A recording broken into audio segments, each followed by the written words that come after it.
It's really bad, Brooklyn. It's really bad. You really hooked right now. You gotta step away. It's bad, Brooklyn. We had moved on from Ann. You brought her up 3 times. It's bad, girl.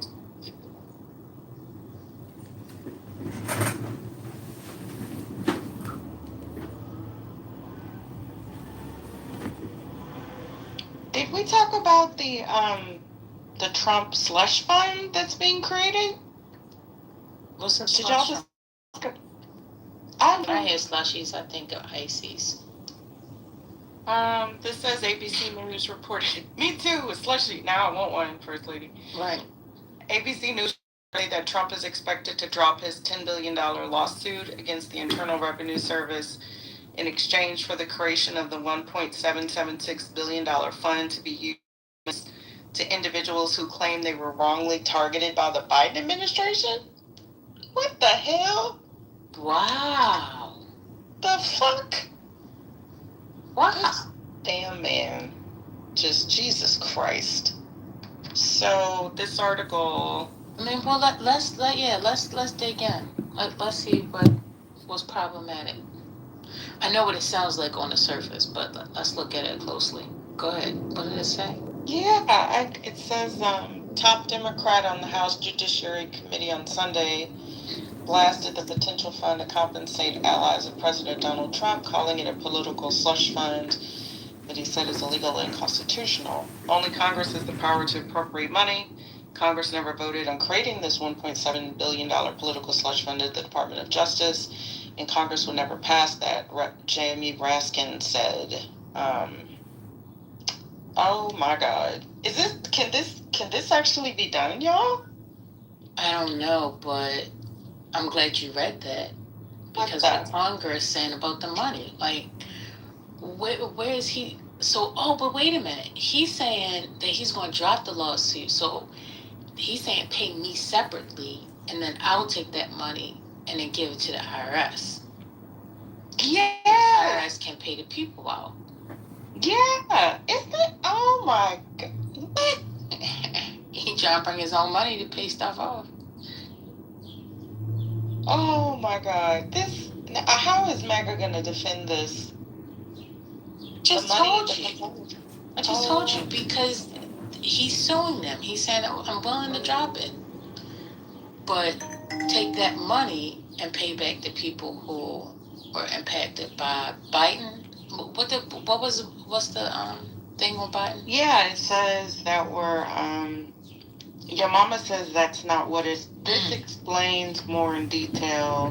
Wait, I haven't even read this. What he's planning to do. But yeah, firstly, isn't that crazy?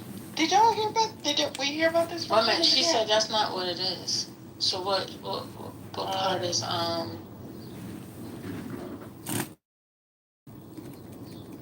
Let me read the actual creation. But he wants them to apologize. I'd almost forgotten why he was suing the IRS First Lady. That guy. So he's not going to use the money. He's asking them to set up the fund. That's why Jamie Raskin says only Congress can appropriate money, because that would be the IRS appropriating money to use for settlements or like a settlement fund for people who were quote unquote targeted by the Biden administration. That were his allies. But has this been done before? And what does quote unquote targeted by the Biden administration even mean? Correct. Because I was targeted. Me too. Class action lawsuit. We're about to get a little bit change up in here. Wait a minute. Trump reparations is funny. What is that? Oh, man says J6ers. If those motherfuckers get million payouts, I am marching on Washington my goddamn self. Wow. You gotta be freaking kidding me. No way. Oh, he trying to buy votes. Oh my God. This mother sucker. Oh man. Look at Keisha, me too. No, get out the way.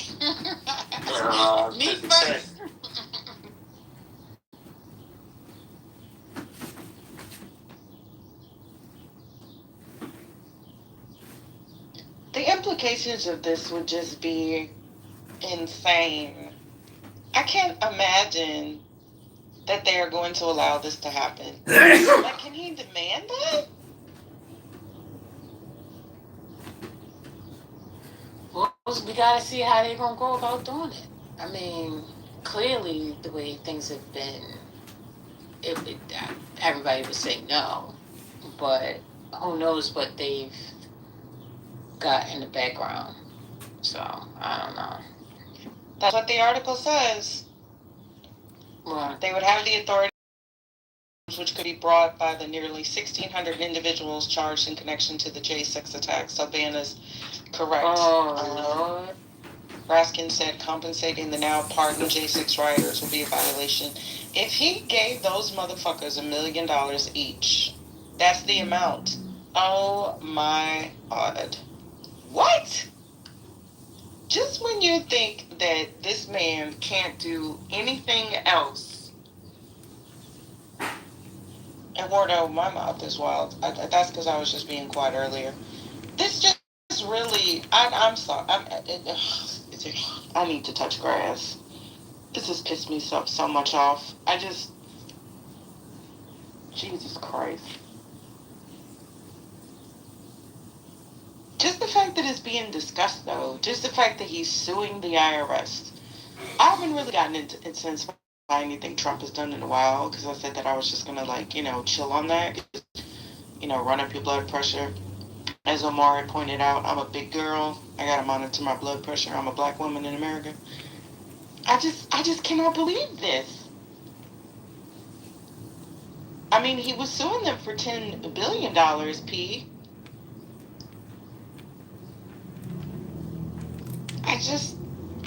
Can he actually get away with this? Where's the legal, or your mama, if you know about it, I'm so sick of this man, y'all. All right. So when was this announced? This was announced the 15th. So this interview with Raskin was Friday. Okay.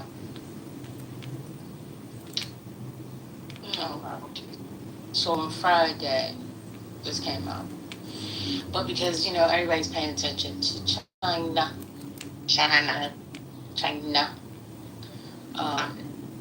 just distracted.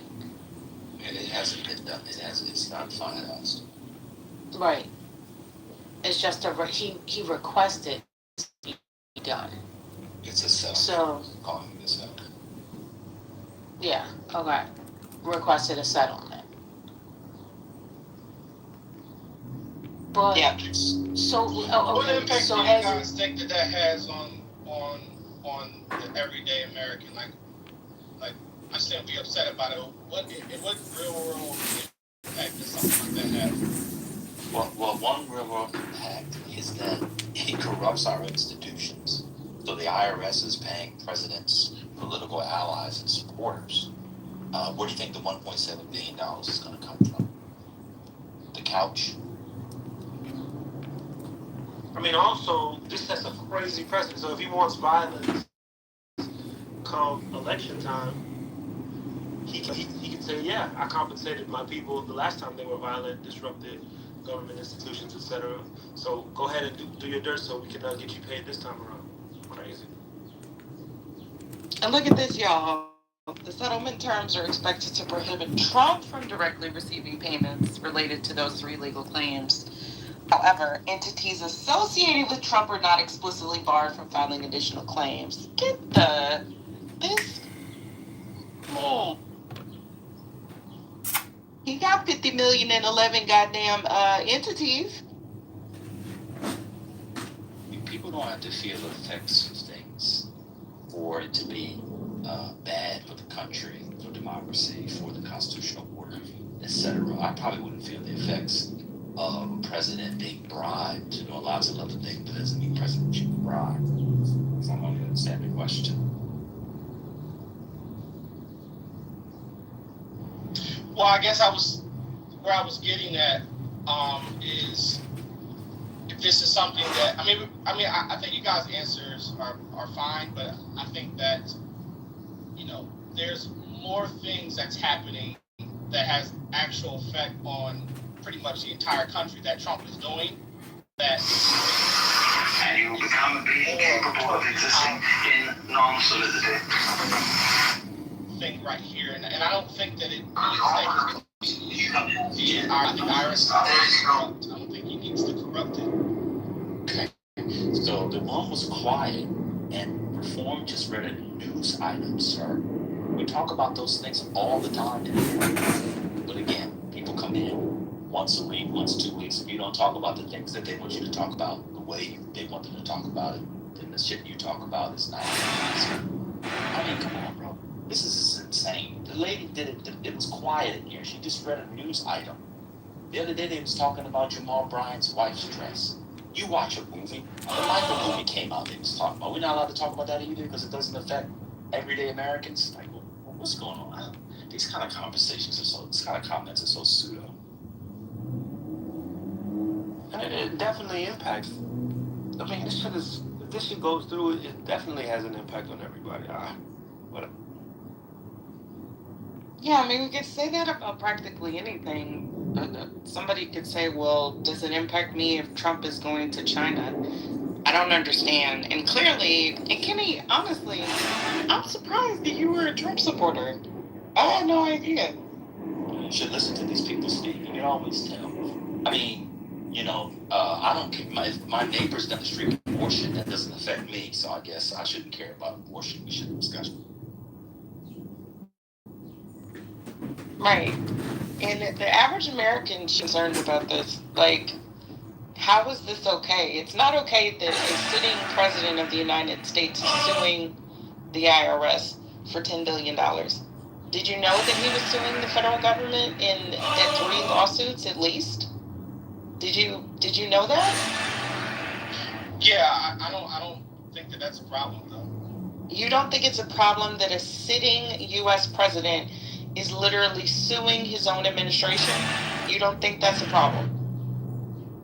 What do you mean by suing his own administration? It's okay.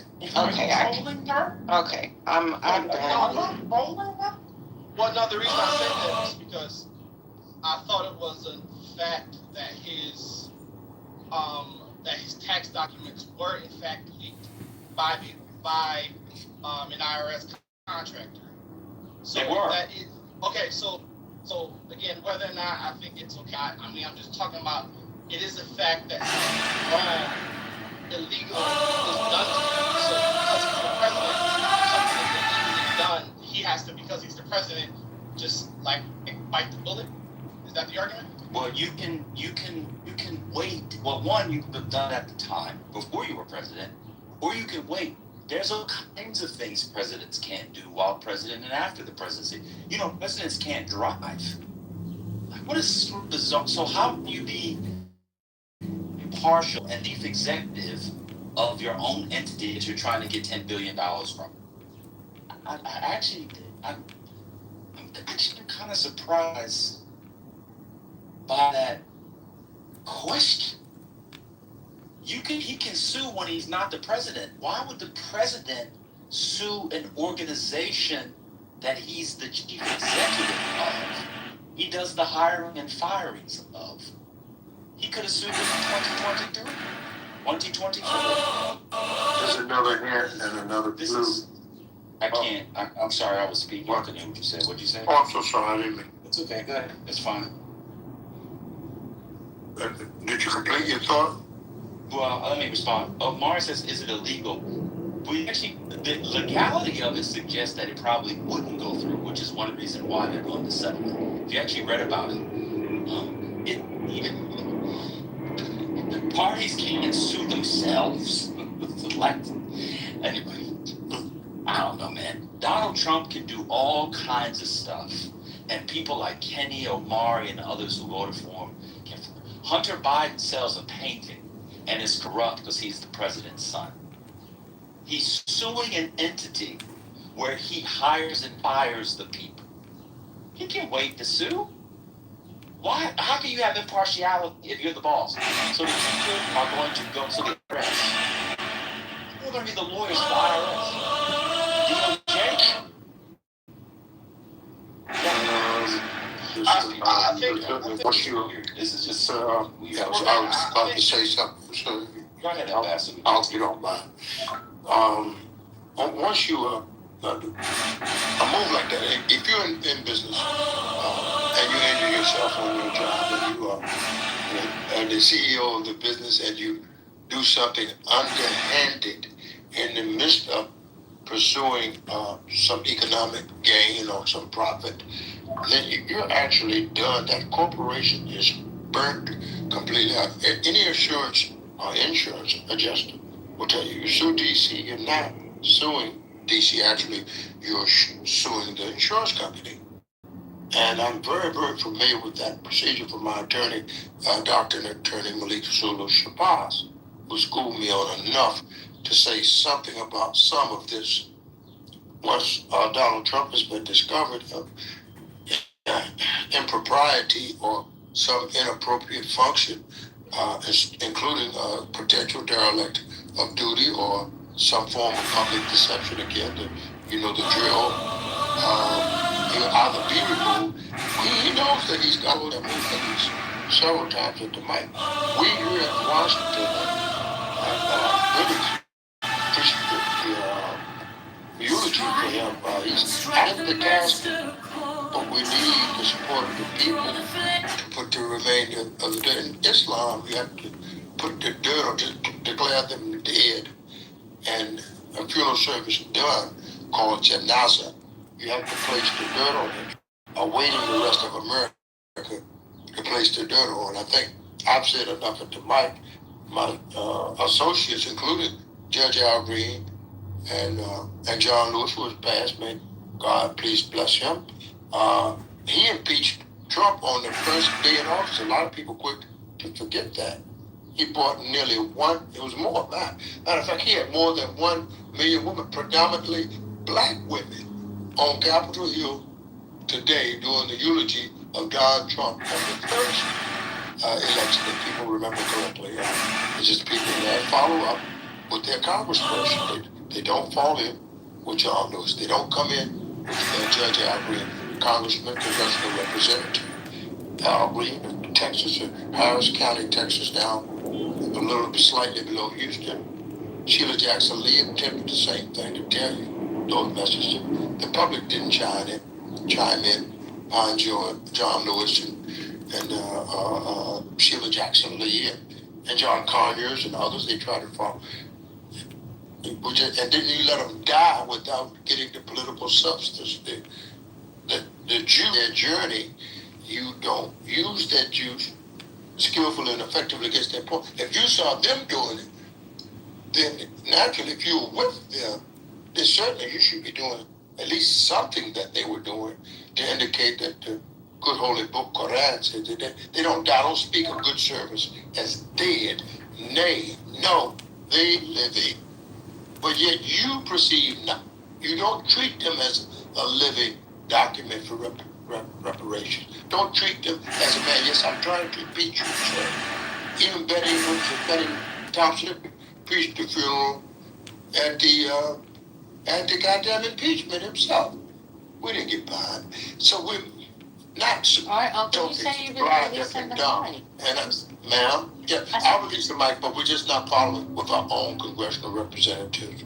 And we don't demand that the GOP also have a form of congressional black caucus in order to balance the scales for we the people. I am not playing just by saying my, as we always do. My. Well, I wanted to respond to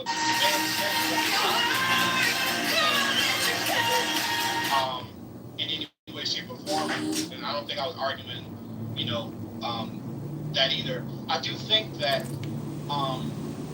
if there's a legitimate grievance and we're going to have a principle like, hey, presidents should not, there's a conflict of interest, and presidents shouldn't be able to enter into settlements with agencies that they have control over. I think that is reasonable. And actually, the problem is I try to look at things from like a realist, pragmatic standpoint. So I think that ultimately I can have my opinions about this, but is there a way to actually make this preventable, meaning that no other president not able to do it? Because technically, he's not breaking a law for what he's doing, but I do think that there's a problem. So I think that the only solution is that, well, we just hold our presidents accountable and tell them, and we pray that they don't do these things that we don't like, or we can actually put things in place. Like, one, we can have like some sort of independent special counsel, which I know a lot of conservatives disagree with because they argue that it's basically going to be like a fourth branch. They're saying in the chatter box that they don't think that you are genuine, forthcoming. They don't believe that you're honest and truthful on your statements. Not from me, sir. I'm just saying what they are. Sometimes, very rarely, quote what they say, but that's what they are saying about you, sir. Oh, I'm happy to say it. Sir, do you know that even Donald Trump himself said, it's interesting because I'm the one that makes the decision, right? And you know that decision would have to go across my desk. It's awfully strange to make a decision where I'm paying myself. Trump even acknowledged that he's literally paying himself. And did you also realize, sir, under the terms of the potential settlement agreement, Trump would actually have the authority to remove members of the commission running the fund without cause, and the commission would be under no obligation to disclose its procedures or decision-making process for awarding more than $1 billion. Are you kidding me? No, so what Are you kidding me? No, I'm not done. Just because, is there a law that says the president shall not consume a child in the middle of the freeway at 4:00 p.m. on Houston on Christmas? Does that mean that it's legal for him to do it? Y'all kill me with this shit. Y'all literally kill me. You are the reason that there are so many damn laws in the first place. Because you and your substantiation of the foolishness of this man. Did you have a father in the home when you grew up, or what?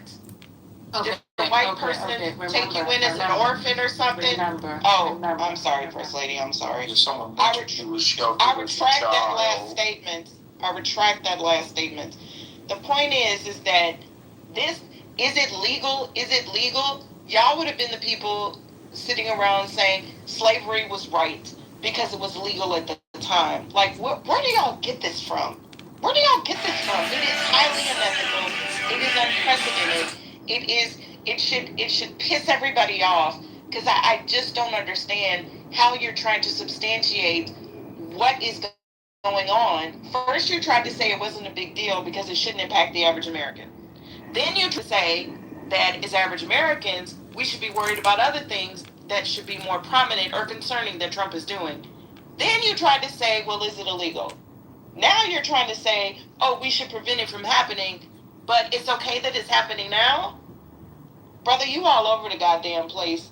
In my joke is not going to come out right. Anyway, whatever. So I'll answer your question. Yes, I did have a father in the home. My late father actually just passed away in February, and he was a great man. To the second part, I do think that what I'm saying ultimately is that you have two competing issues. You have, let's prevent presidential corruption, right? Right. Now you're saying, well, we should just hope that our presidents don't do things. Well, obviously that's not working. So if the grievance is, well, we need to, presidents shouldn't do it. Well, I'm saying, well, we need to create laws, or Congress can create guardrails to prevent it. The problem with those guardrails is that by preventing, potential corruption, especially when we're talking about, the agencies that they're in control of, agencies. My argument is that I think that potentially is going to open up the door for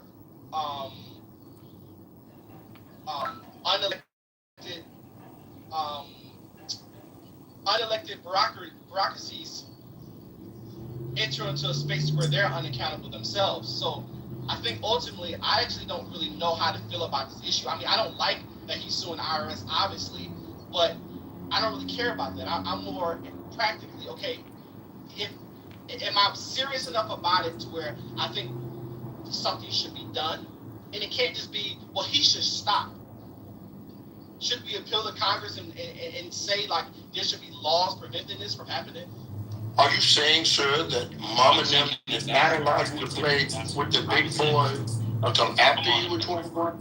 Until after you were 21, sir? That'd be a good one. Come on.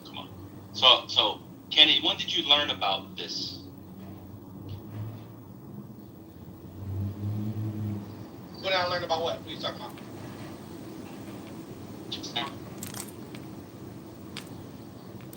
You're breaking up. I don't know if it's me or you. Go ahead, say it again.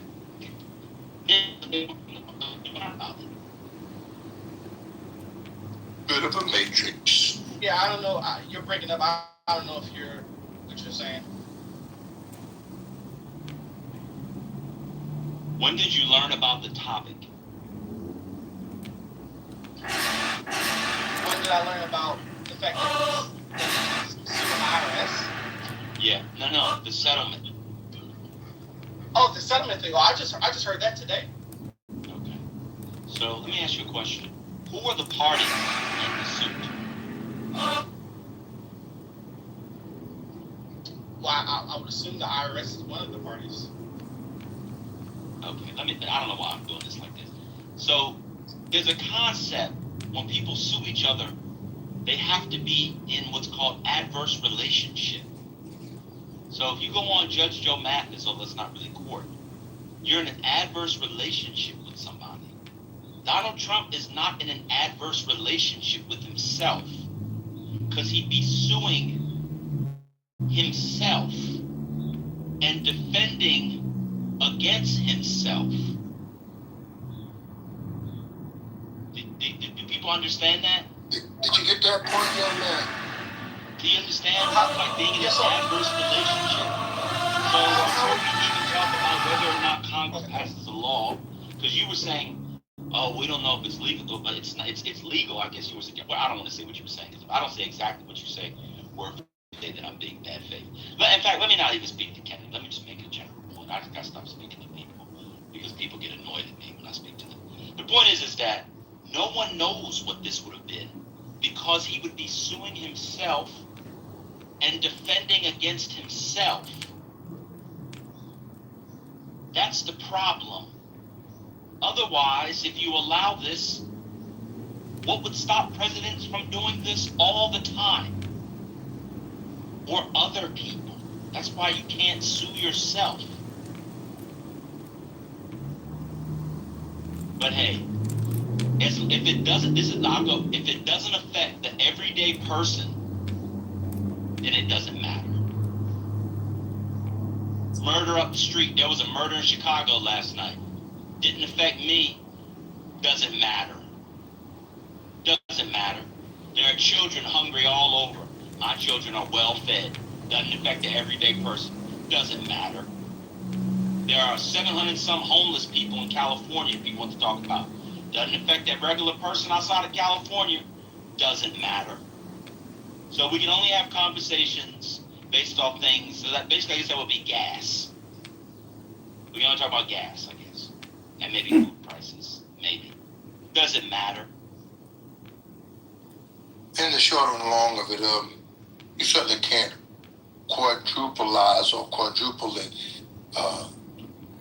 jeopardize yourself by suing yourself 3 or 4 ways. He's moved to stop a major payment that was authorized by a judge, a few million in there that was going to he had been an obstruction to justice in several of these cases very recently, and the people are again doing a drive-by. I don't know why, with all of the bureaucrat lawyers that are hanging around, stuffing themselves full of hors d'oeuvres and filet mignon at this hour. Just very inquisitive to me why those judicial processes have not stopped being. We have such a genuine Supreme Court, 3 or 4 major players selected by Donald John Trump himself, and don't forget the depository of is there a suppository left by Bush one, in the person of Clarence Thomas and others who sit and listen and they don't talk, they don't speak, they don't act, and we wonder why are they Supreme Court justices at all.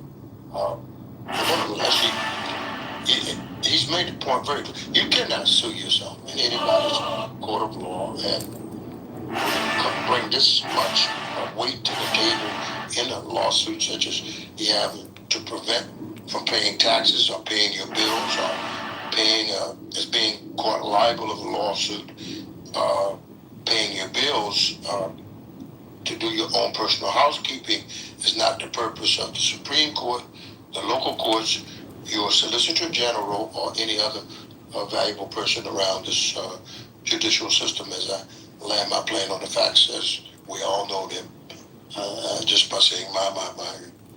It looks so terrible for a story to tell the captain today. My. The United States blew up a school with 187 girls with a Tomahawk missile.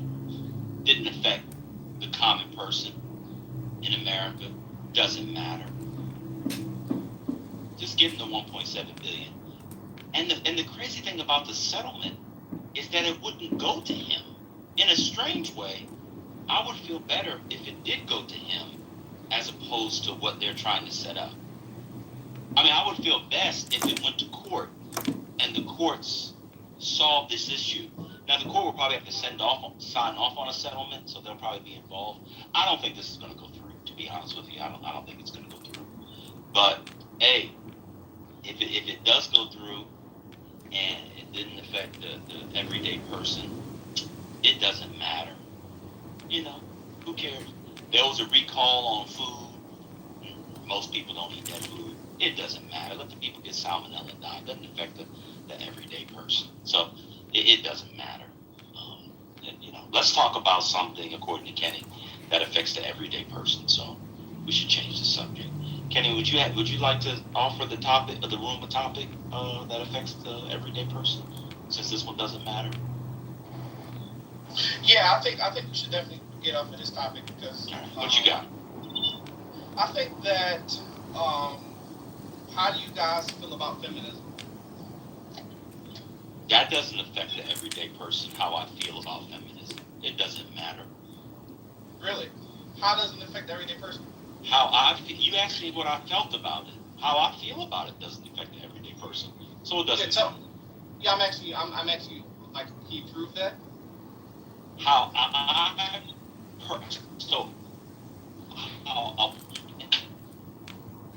country of 300 million people feels about that. How I feel about it doesn't matter. Yeah, but we're moving away from that, though. I thought we moved away from that. You just asked me how I felt about feminism. I said it doesn't matter how I feel about it. It doesn't matter how you feel about it? Correct. Who doesn't it matter to? The everyday person. Yeah, but I'm asking you about it. But it doesn't matter. It doesn't matter if I'm asking you specifically? Because it doesn't affect the everyday person. That's the standard you set up for the room. So we're letting you guide the room, brother. I didn't set up any standard for the room. You did. You told us when it first brought up, it didn't matter. It's how you said that. That was my pitch. That was my pitch. Am I entitled to your pitch? Strike the mask.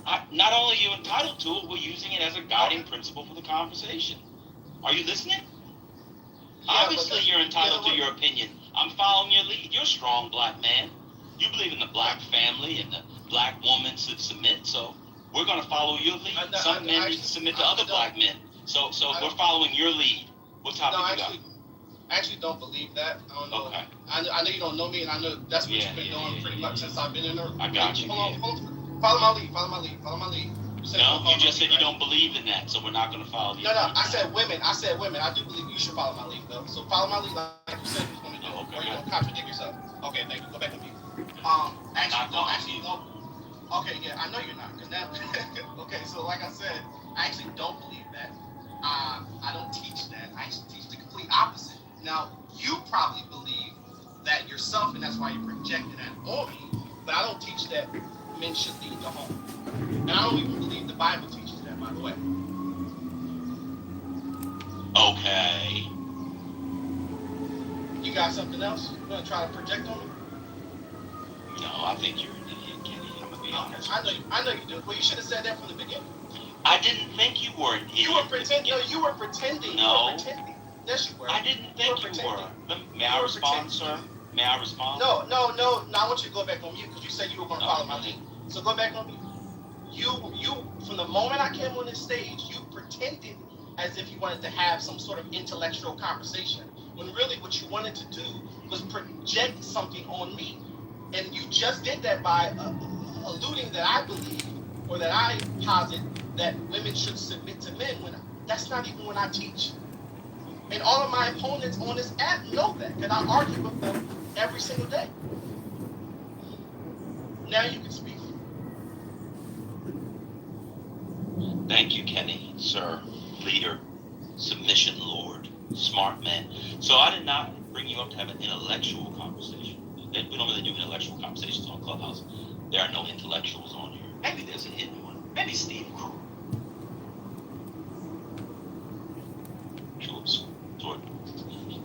A lot of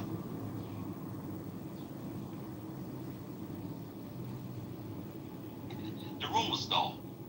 Reform was literally reading stuff that was popping up on her Google. If you don't want to have a conversation, you don't have to have a conversation. I don't know how we got to fucking feminism, but if you want to talk about feminism, we'll follow your lead, sir. So go ahead and ask your questions about feminism. We're actually going to follow your lead, sir. What would you like to discuss on feminism?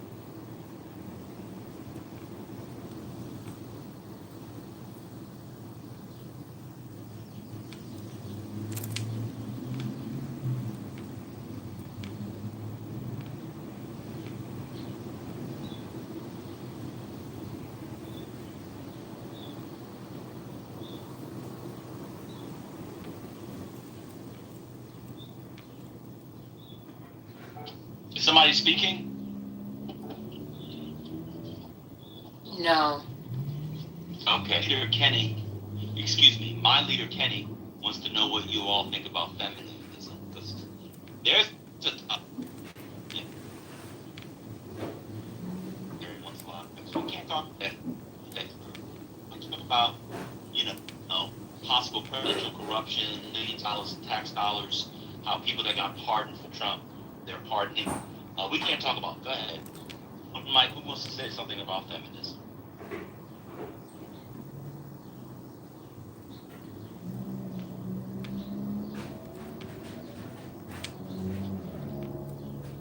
Kenny, would you like to define what feminism is, sir? Since it's your topic, why don't you define what feminism is so we have a shared language? If you don't, I actually don't have a definition for it. I'm curious what your definition is for it. well, I didn't bring up the topic, so I don't have a definition. I'm just going to follow your Well, lead. there, So how do you understand? May I answer your question? May I there- answer the question? there- And may I answer the Oh, yeah. question or no? Go ahead, So since people have thank you, sir. Since people have the competing definitions, maybe we should use a master definition so we're all on the same page. That's one way to have a good conversation. And since you brought it up, I'll let you provide a conversation. All right. I guess you could define feminism as women being treated unfairly because they're women. And feminism responds to that and says that that's a wrong, that women should not be treated unfairly. They should be treated like a human being. That's how I define it.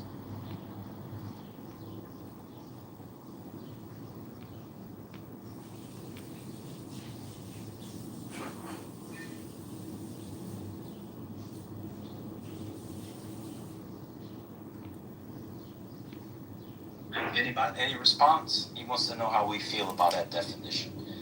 This is a scintillating conversation. The conversation that Reform brought up doesn't affect the regular person. We should shut the fuck up.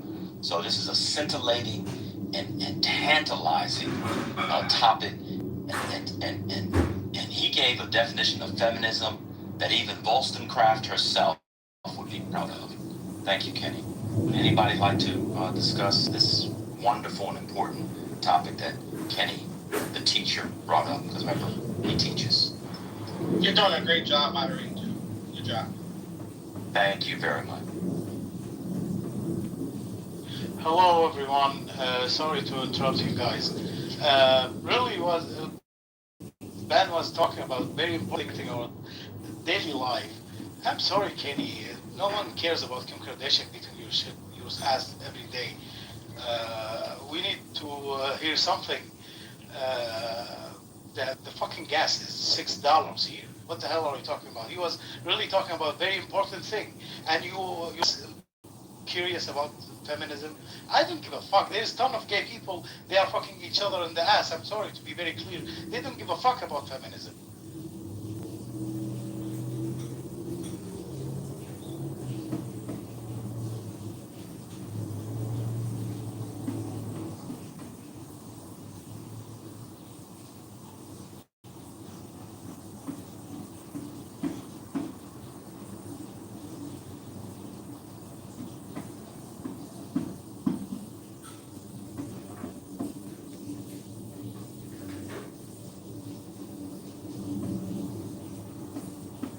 Not sure why AWS got in there, or how it got in there, rather.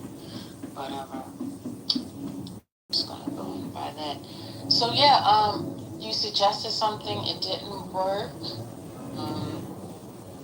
So we're just gonna move on. Yeah.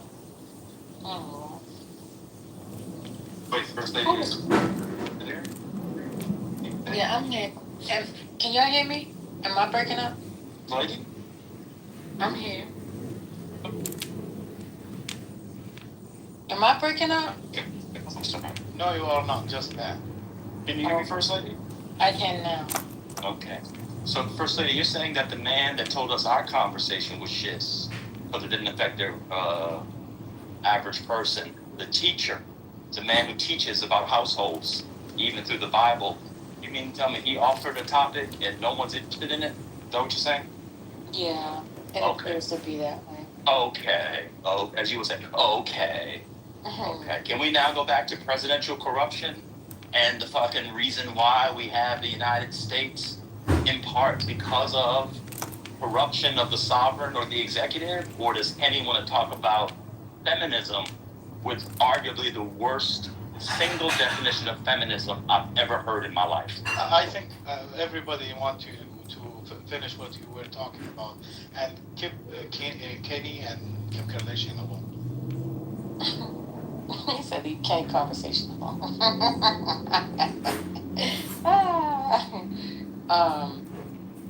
Yeah, perhaps maybe we can swing back and to that conversation later, but we're gonna move forward. Okay. The corruption. So I don't understand why people don't see it.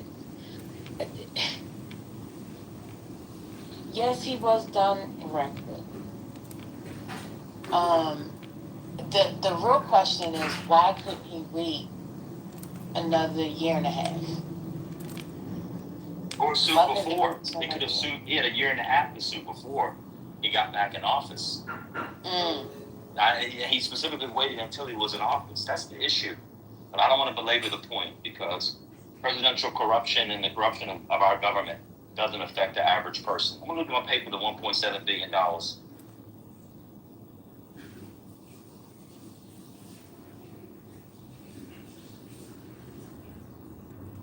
I don't think it makes sense. Why would he wait to actually, like, if he can actually ensure that he's going to get the outcome that he wants, why would he wait?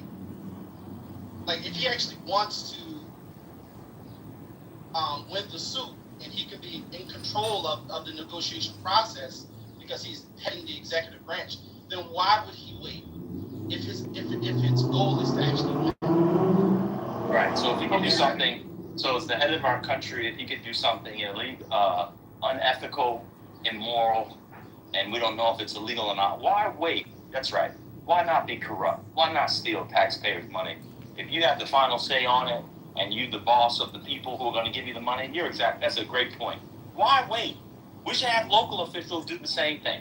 Right? They should be stealing money from the municipal workers. They should do all. Why wait? When you're in office and you're in charge, go ahead and steal. Just go ahead and take, because you're in charge and you get the outcome you want. That's right. Get in power so you can take taxpayer dollars. This is the intellectual conversation I wanted. This is fantastic. Yeah, I mean, this is what white men have done for ages. It's just new information to you. Why not do it? Yeah, exactly. Why not? We should just roll over and take it. We shouldn't talk about it. Marshall, what do you think of feminism? Don't laugh, man. I'm just... Omar, why are you giving him a 100? That's what I want to know. Because I don't... To be in office, to have the control over that office, you're the boss. And I don't see how y'all don't see where that's a conflict. I don't understand. I think Omar was saying that he's corrupt. I think Omar was actually... I saw that he put that in there, but he did 100 on the boy when he was saying something else, when Kenny was saying something. I'm like, why are you saying that? What are you doing? Well, I need to understand. Black male Trump supporters have to do everything to find ways to justify. Oh, everybody's done it. They have to do it too.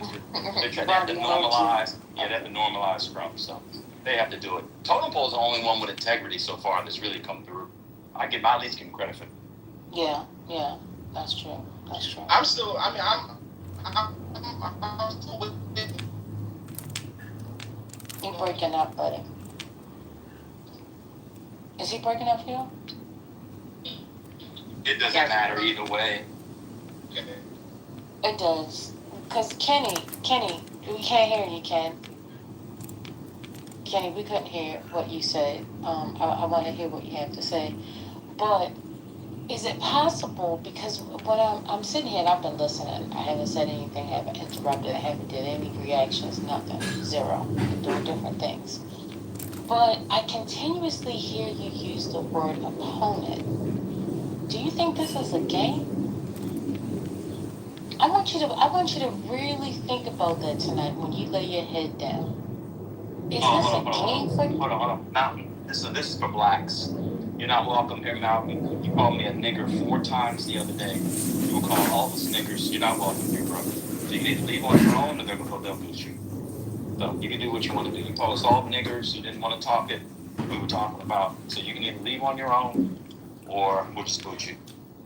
We'll give you a few seconds to decide. All right, First Lady. This is the man that called all of us niggers the other day because he came in a conversation that his moms were having, and in the midst of that conversation, he didn't like it. He said these niggers are taking over the space. He used niggers several times. So we'll see. Okay, he's still here. Bye. Lock for life. What you said. Bye. I'm sorry, First Lady. No worries. No. So that's an N-word execution right there. Yeah, That was a good one. He set it up good. I mean, so what does that mean? Why are you continuously speaking as if Hello? This is a game, like you're fighting on side my opponent? Like, I'm actually not. I'm not following. You don't follow when I'm asking you a question about your use of the word opponent. Oh, but my use of the word opponent was directed at Van because for some reason Van deems me as an opponent. I don't. He used that word? I didn't use that word. I said I wanted to know how. Well, functionally, that's No, wait a minute. Hold on. How. No. It was quiet in here. Reform was reading the back of a brownies mix box eating 2 eggs. She was done. I said, I think Kenny down there. That always is a good conversation to hear what people think about voting Trump. I mean, be careful to Omari. A lot of times he gets started to a corner and windmills, but Omari's giving good reasons about this stuff. And so I wasn't trying to find you an opponent. You said there was a lesser two evils. So I was wondering how she was an evil, how he was an evil. Then they talk about abortion. I don't find him as my opponent. We're not here to change his opinion. I'm not James Baldwin and you're William Butler. It's not a debate society. I'm talking to y'all in between sets. I'm talking to his leg press. Look at that.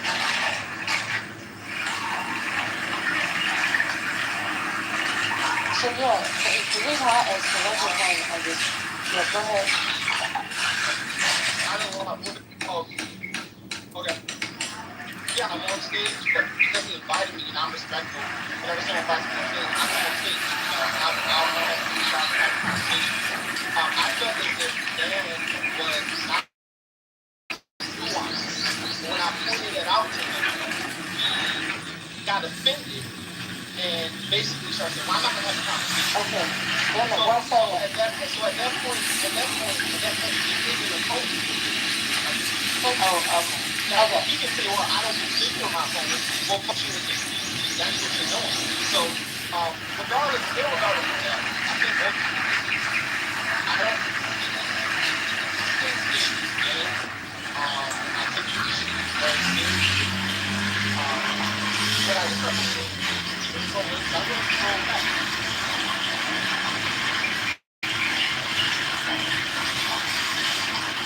Okay. Hello, guys. This is why blocking spam call. I can't even understand it. Is that me? No, that's not when I true. need to concede. But what I don't necessarily tolerate is, am I breaking up or something? Yeah, the whole time. Yeah. We've been trying to tell you that, but you're yapping. Kenny, okay, so let me, I was trying to stop you, but then I just went on and let you go because I didn't want you to think that I was trying to. Well, regardless, irregardless, let him, irregardless, let him go. I've never heard someone correct themselves after saying regardless with irregardless. I've never heard that. I love this app. I hear things I never hear in real life. He said regardless and then corrected himself by saying irregardless. I heard that. Now, that was interesting. All right. So Kenny, I was saying or asking the opponent piece because I was relating that to the fact about how you're not taking the, a moment to look at the case and understand your argument. You're arguing saying, well, why wouldn't he do this while he's actually there? Well, because it's supposed to be America first. So, you wait and have it litigated by people that you're not the boss of. That doesn't mean he's not going to win. He's definitely probably going to win. I mean, if he was wrong, he was wrong. So, So I guess, let me try to tell you why I said that, right? Okay. If I posit that Trump is a fascist, right? And I know I'm not saying you're doing that, but that's typically the narrative. Maybe you agree he is a fascist, but he's a narcissistic fascist. Right? I don't put titles on I know, anyone. but I know, but the majority of individuals, that's what. So now you're projecting on us. I thought you didn't like when people project. I'm actually not. Now you're projecting. Hold on for a second, man. You just said the majority of people do that. The majority of people don't do that. Yeah, so let me clarify. You're right. Let me clarify what I mean by that. So the majority of his opponents argue that he is in fact a dictator, narcissist, fascist, all of those things, right? So what I'm doing is that I'm taking that to its logical conclusion. If in fact that's what he is, right? Why would he wait? If he is a corrupt fascist, why would he wait when he can just wait until he actually gets power and then sue when he actually has control over the negotiation process? So I'm asking you guys, what's wrong with that? If that matter with who he is, what's wrong with him? That's all I'm asking. Well, just because a person is a thing doesn't mean that it's okay to go ahead and be that thing. When will he fight? You always hope that people make changes or try to do the right thing. You are pathetic. But in the way that you're thinking, you're saying accept him for what you already know that he is and allow him to do the thing that we all know is wrong. That is upside down thinking. Oh, a man beats his wife, First Lady. We know he beats his wife. Why talk about it? Let him beat his wife. He's a wife beater. It doesn't affect the everyday person. Pathetic women So it's always fine. fight to win. The man beats his wife. We know it's a wife beater. Well, of course he should beat his wife. This is the wife beater. And Exactly. it doesn't affect the everyday person. Just beating one woman. Who gives a fuck? Let's move on to talk about feminism. Yeah, What do you think about feminism? and that's why earlier I initially was trying to lay out if we're gonna Hey, Kenny, do you drive F-150? 1 second, let him finish talking. Go ahead. Yeah, so that's why I initially laid out is that if I'm gonna have a particular grievance with this, which I don't necessarily like, I mean I think it's problematic, but I don't take grievance with it, meaning that I'm gonna go vote towards it. My point was that if it's something that we feel like should not happen, then Congress could easily just create guardrails preventing this to happen. But that's not a part of the conversations that I've heard. I haven't necessarily heard individuals when they're discussing it. It's only a way to just say Trump is evil, Trump is bad, he's corrupt. Which okay, I agree with all of those things. If that is the case, though, we can easily create guardrails to prevent things like this from happening. And that was that was my submission to the room. And somehow because Ben deems me as an opponent, he wants to continue to reduce the nuance of my position down and try to make it as if I'm derailing the room when he brought me on stage. Kenny, I'm trying not to have any fights out. Hold on. Listen to Kenny's logic. Congress could easily pass a law curbing Trump. I want people to hear that. Congress could easily. That's what he just said. That's not what I just said. That's not what I said. You did say that. You said Congress could easily. You keep doing it. You don't even realize you're doing it. It's so sad. First Lady, did he not just say that? Hold on, Kenny. Hold on, Kenny. First Lady, did he just say Congress could easily pass a law doing X, Y, and Z? Yes. Thank you. Yes, he did.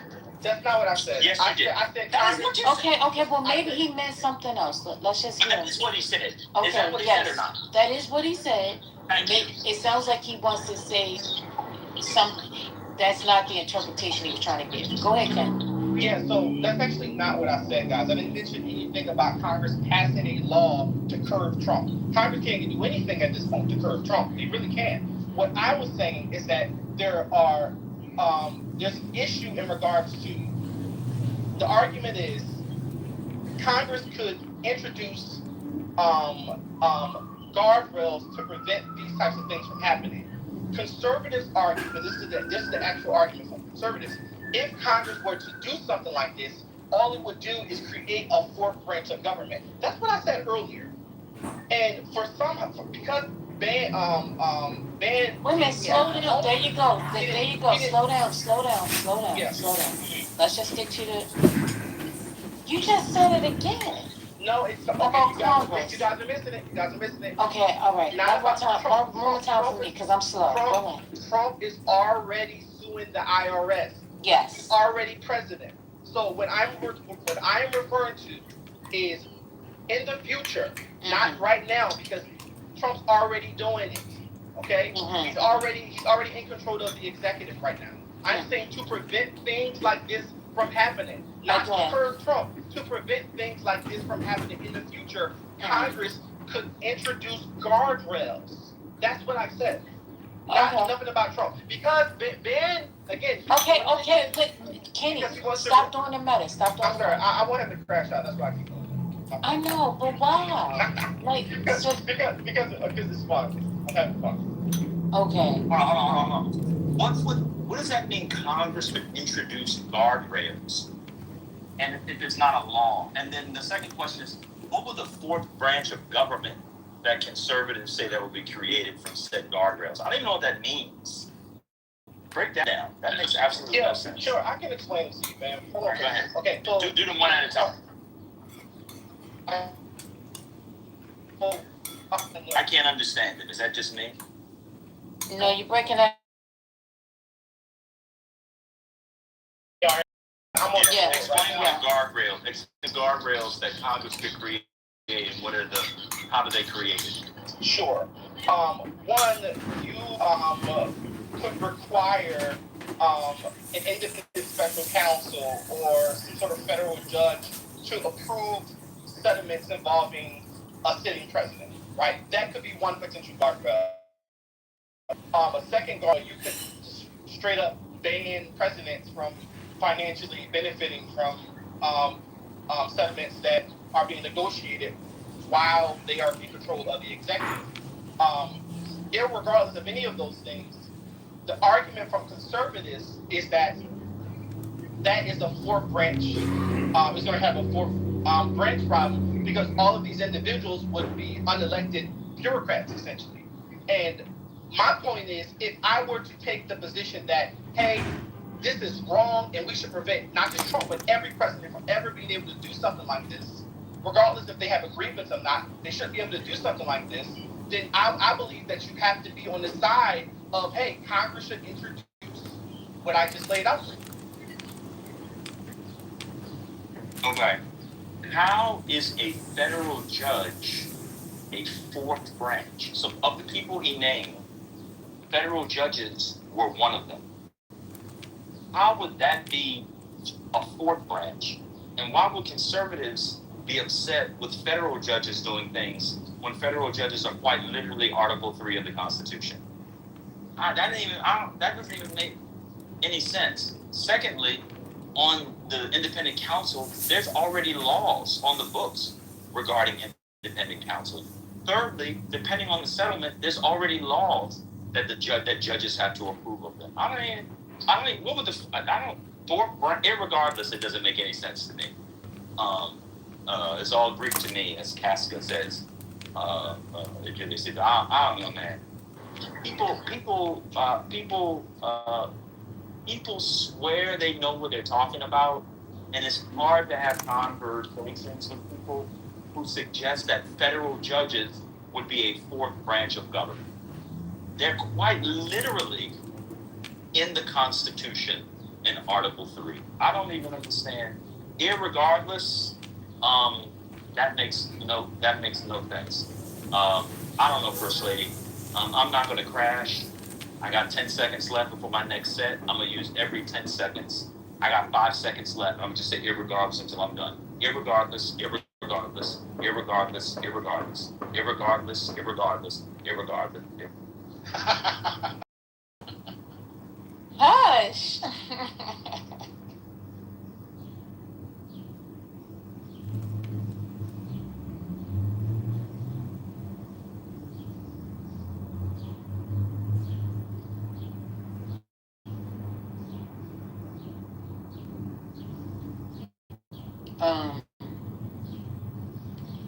Yeah, you just trying to trigger that boy. Now you know that ain't right.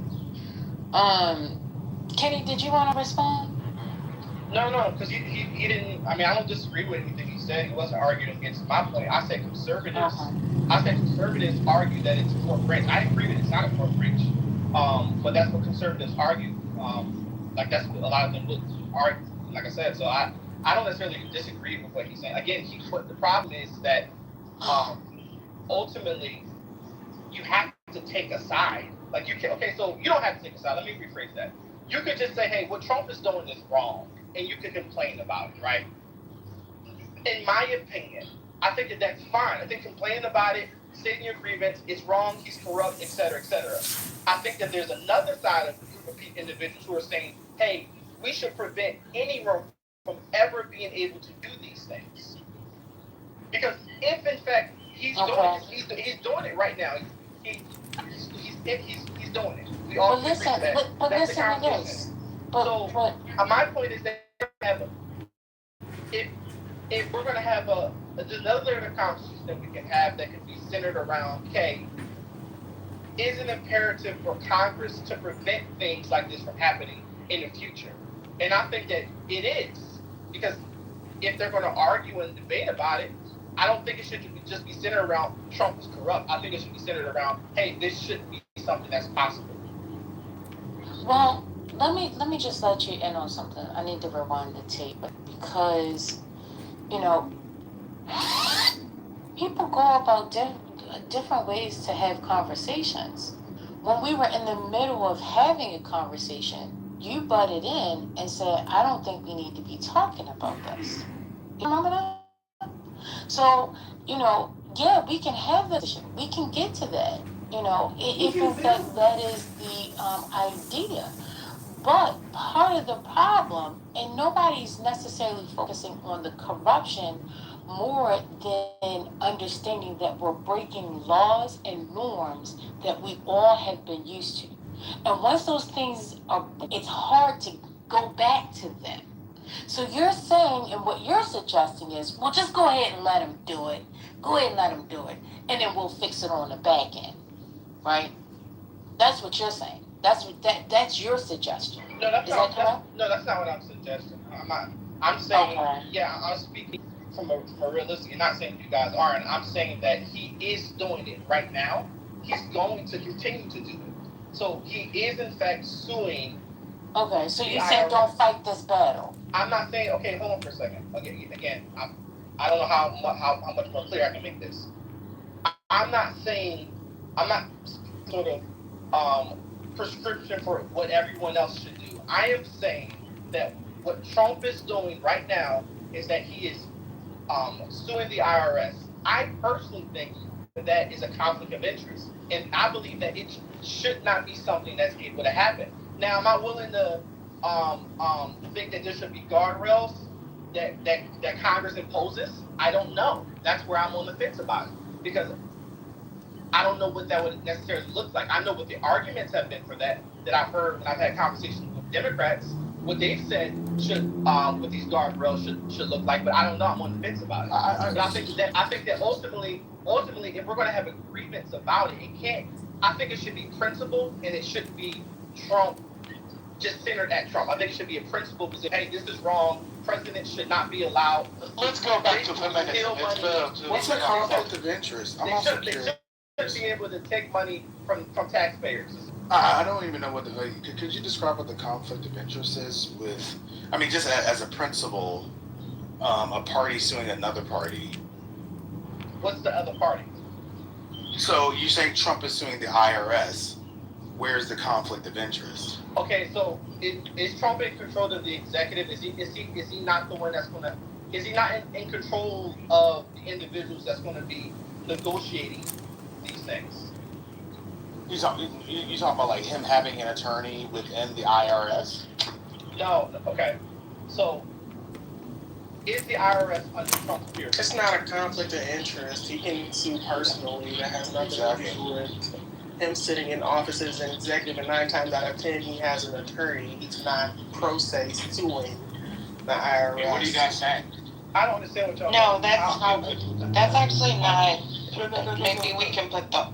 I guess what I'm confused about is like when, just as a general matter, like how does it become a conflict of interest? For example, if you are an employer, you sue your employee. If you're a superior, you sue an inferior.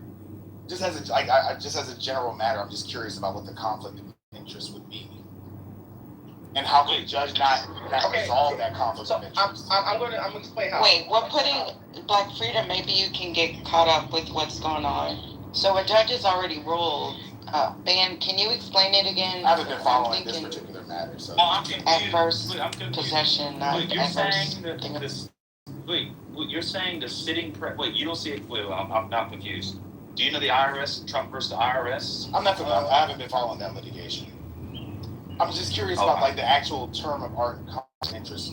Like, what's the particular conflict? The conflict of interest is that okay, so Trump is the plaintiff, right? So he is the person suing.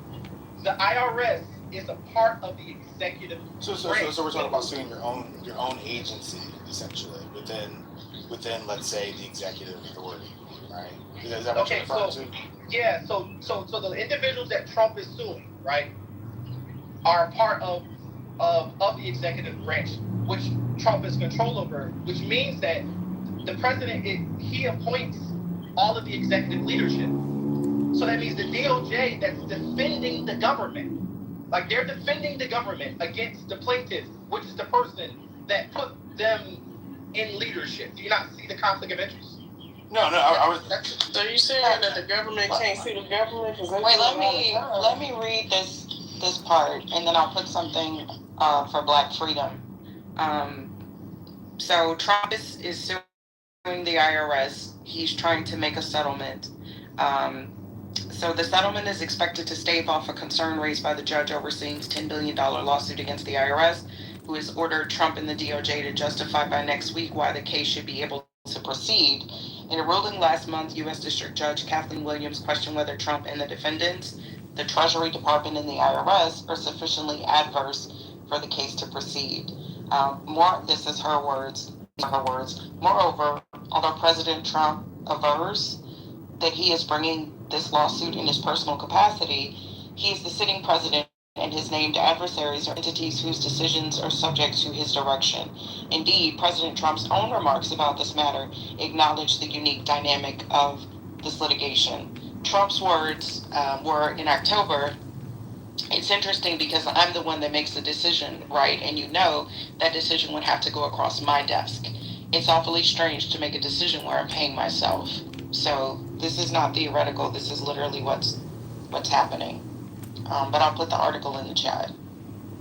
Okay, that's different. There's no adversarial party. I was thinking like as an actual technical legal term, conflict of interest. Like normally, so for example, if I have a conflict of interest, it's because, for example, like let's say I would have to, if there was an employee of mine or an attorney of mine who was representing an adverse party, I would have to wall that person off. So that's literally what's happening, because the DOJ lawyers are defending the government essentially, but he appoints them.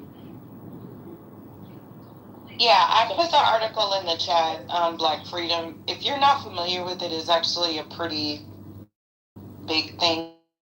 Trump is suing, I think he has 3 cases. I think one was for, one is for the IRS for the leak of his returns. The other one is when they went to Mar-a-Lago for the documents. I think he's suing that for $320 million. Does anybody remember the third one? I can pull it back up in the article. Ben, do you remember? There's a third case that he's suing. I can't remember, but it's 3 cases. But the IRS settlement is the one that's at issue. I'm still reading about this, y'all, but yeah, Black Freedom, you may want to read up on it. It's significant. Yeah. There's a couple where he is pursuing the payment of a civil suit that was won against him, and he's suing to stop the payment on that lawsuit. One that has really steadied Trump knows that he is self-determined not to pay one thin dime, nor a plug nickel, not even a red cent in taxes. If he does happen to be entrapped and has to pay, he will go after them to get their goddamn money back. I think they already ruled that he doesn't have to pay E. Jean Carroll. Sorry for interrupting. Is that what you're talking about? I know exactly. You know exactly. I think that they already the point is greater than who. That, yeah. The point of the question now, the pertinent cross-examination question again is contained in the statement. The judge who asks, "Why in the hell should I allow this matter to go forward?" That is the pertinent cross-examination question. You can't I don't think that's yourself. right. You can't reward yourself. You can't be in between you and the law that has been put in place to bring justice. You cannot do justice by yourself. You will naturally, by human nature, rule in the favor of yourself, regardless of the witnesses, regardless of the evidence, and regardless of the testimony, that you will rule in favor of yourself every time. Who goes, "Well, I plead guilty and I'll sentence myself to 7 years in the penitentiary," which is there about what could be, if there is a justice at all, there's at least 7 years contained if it is discovered a scandal or an impediment to justice or unidentifiable means that he is the one being sued or he's the one that would suffer the loss. So when they say identifiable means, meaning he is the accused and he turns around and becomes the accuser. Yes, sir. I think I think Yes, we're ma'am. just It's an interpreting. I think not we're only is it just an obstruction to justice, okay. it's Just an 1 second. impossibility to arrive at justice. Right. I think we're. And I land my plane just saying my. Okay. I think we're just explaining it for Black Freedom. But anywho, yeah, I'm gonna look up the third reason. And I just want to point out what Amari said. I know, leave the chat in the chat. But Amari, just because Black Freedom is not familiar with it, that does not mean that it's not a big deal, sir, respectfully. Just FYI. This is a very big deal. And the slush fund would be even more of a big deal, or whatever it is that he's trying to do. Big, illegal, unethical deal. But Black Freedom said he was reading about the specifics. What are you talking about? It came up on the New York Times Google search. The creation of the settlement came up, sir. Yes, because I pay attention to this. We've heard about this. Like, are you serious right now? All of our information comes from the news. I don't think any of us are correspondents. And as much as you stay in Donald Trump's ass, you rarely bring any actual news to the table, except when it has to do with the subjugation of black men, because you forget that you a nigga. What's So going on? you want no? He's talking shit in the chat. I'm tired of him. Like, always got something to say. Like, what are you talking about? We're talking about this because it is news. Like, what is going on? What I don't understand. It's news. You should be happy that Donald Trump is getting a settlement. Your big daddy is actually going to settle with the IRS. Your fellow brethren, the J6ers, you're not going to praise the fact that 1,600 white people are going to get $1 million from Daddy Trump? You should be excited, Omar. Okay.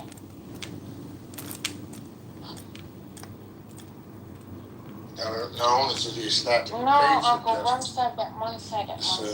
miscarriage of justice. Uncle, please, one second. So, Amari, you said, so if I got this right, he was saying, well, if Black Freedom doesn't know about it, then it's not that important. Is that what he was saying? Yeah, that's absolutely wrong.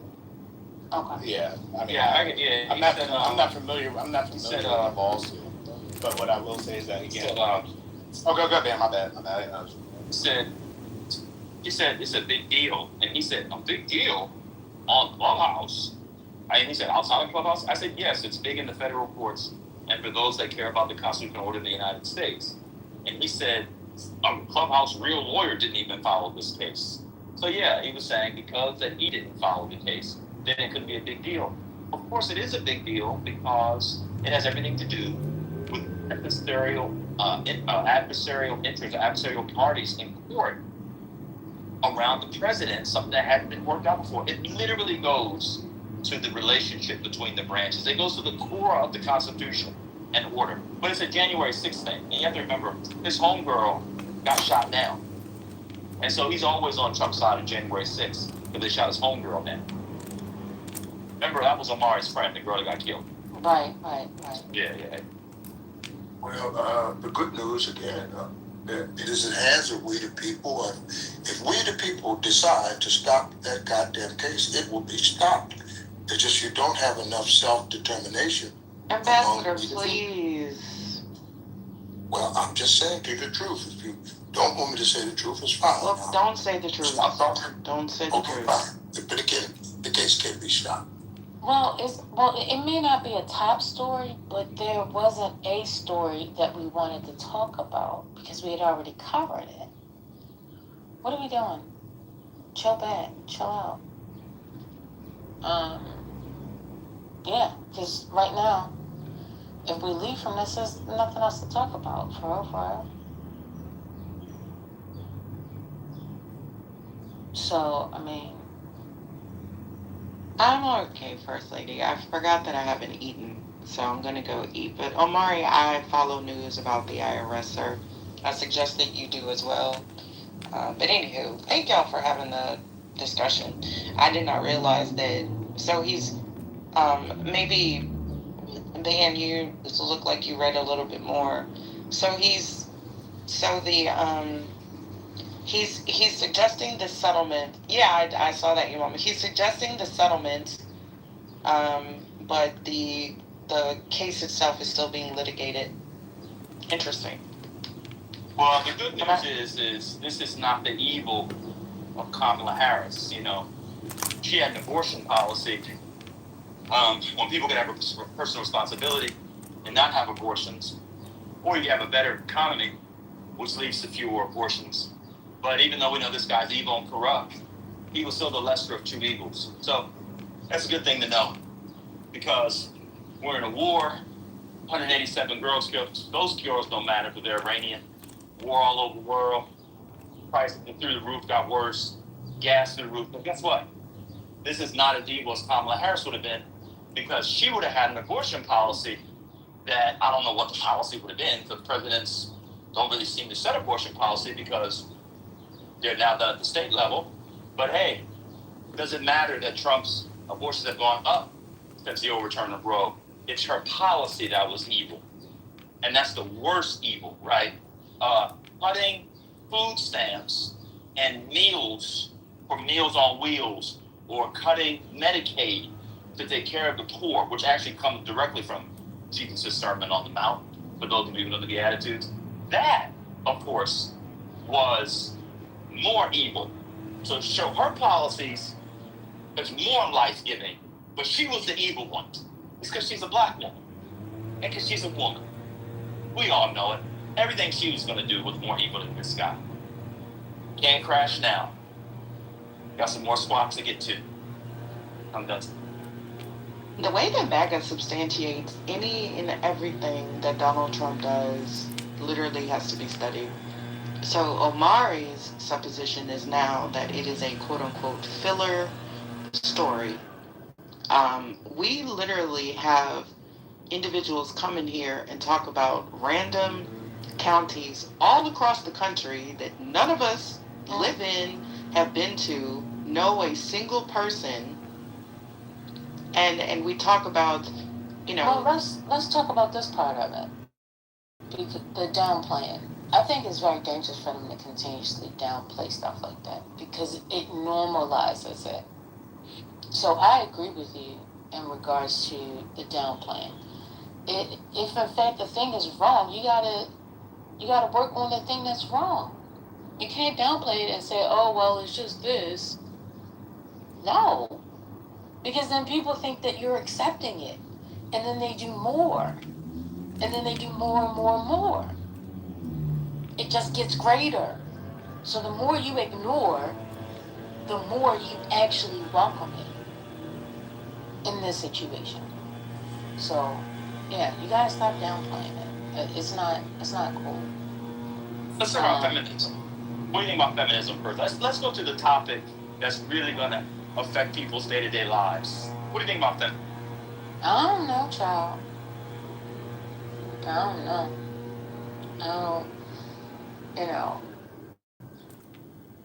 I'm grateful that I didn't live in a time when feminism did not exist. I know they say they have several different waves of it, but I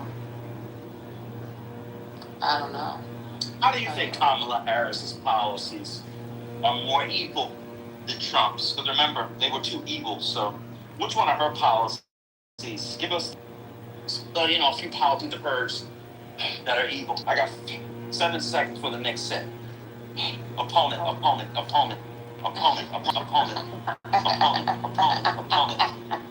Yeah, I thought it was irregardless. Irregardless. Switch with each one. Opponent.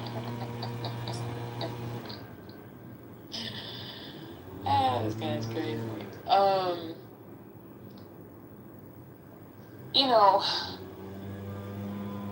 don't focus on those.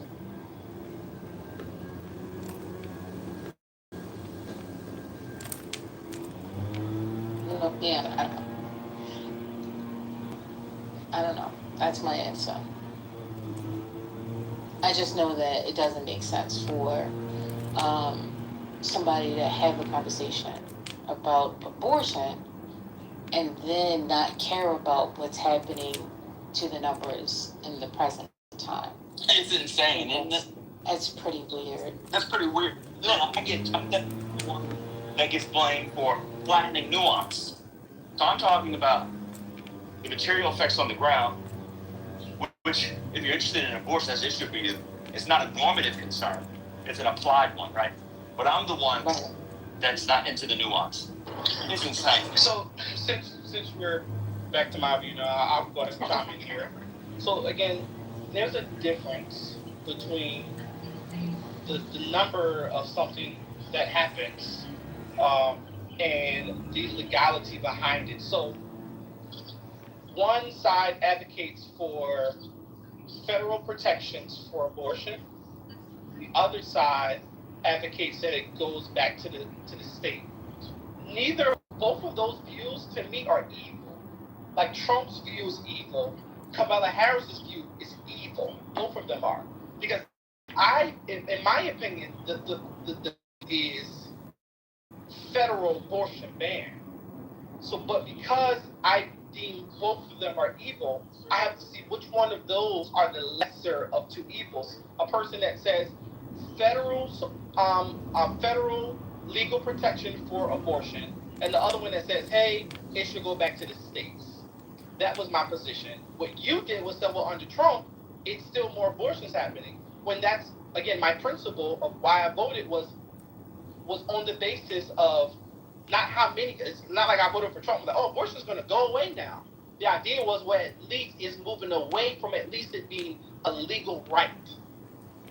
Yes. So that's why you removed the nuance. Hold on for a second.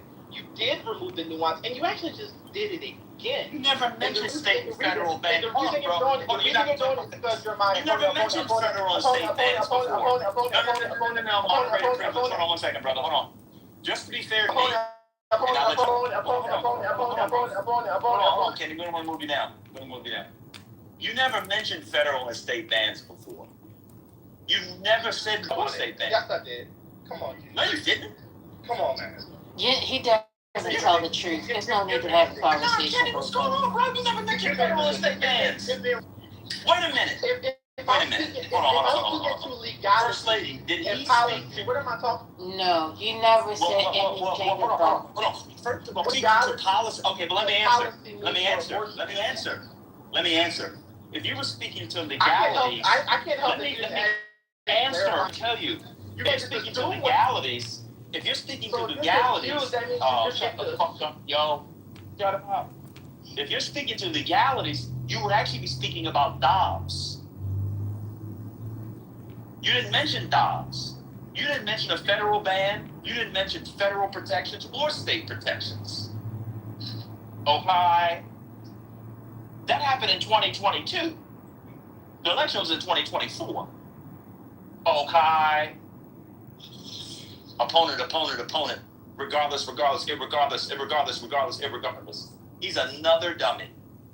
I gotta be honest with y'all. Why do Trump supporters lie? We just heard this man lie like 4 times in 20 minutes.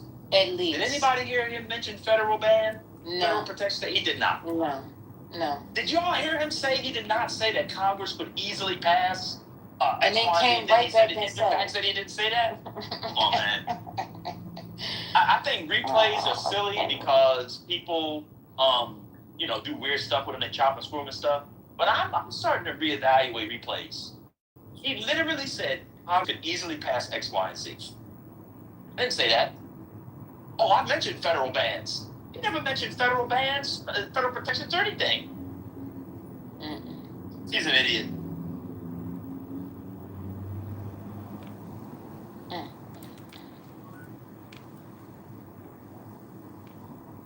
It's hard to have conversations with these people. They all lie. All of them lie. Yeah. The only one that doesn't lie, who talks to the MAGA, is maybe Jamal. He might be the only one that doesn't regularly lie. They all lie. It's strange. It's really strange.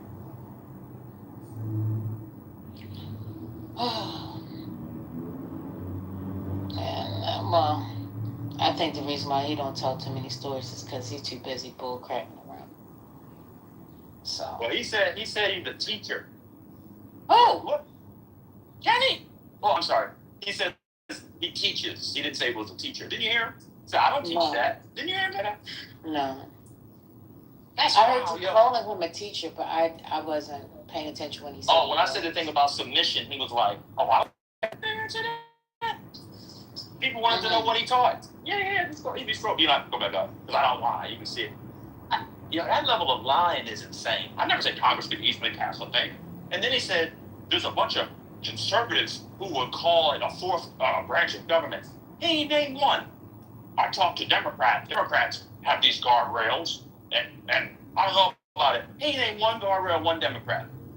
Kenny is a prime A1 bullshitter. That's all he is. He's a liar and a bullshitter. He lies and bullshits. I thought he was a good guy. He had a nice. I thought he was too. Did he have a little suit on, a little shirt and tie? Kenny was kind of cool, but then with a lot of this stuff online, I know y'all don't like when Brooke does. A lot of this stuff, I'm telling you, Donald Trump would not have won if it wasn't this online gender stuff. It is this gender stuff. Mm. I'm telling you. And now he has to double and triple down. You heard him say, "Well, why wouldn't he do it when he's now?" Huh? Did you hear him say that? Yeah, but then he was sitting there fighting to tell Black Freedom, why it's wrong and all that. I'm like, wait a minute. I said, I ain't gonna say nothing. I'm just gonna let him believe. Oh, he can't no. do it? What? Oh, no. Look who's on the court. My self-esteem is not low today. But if I play these guys, I'm going to come out of here feeling like Anthony Edwards. You need help. We're playing full court on this one. I'm about to go over there. Not playing the YN. That's a look. They playing full court. You gonna play with them? Is it the East Asian? Yeah. I cannot confirm or deny, but I will say, if I brought my laptop in to be fixed, they could fix it. That's nasty.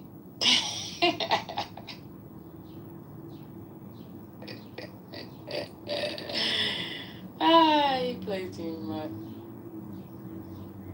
You can't even have a honest combo with the that was an insane.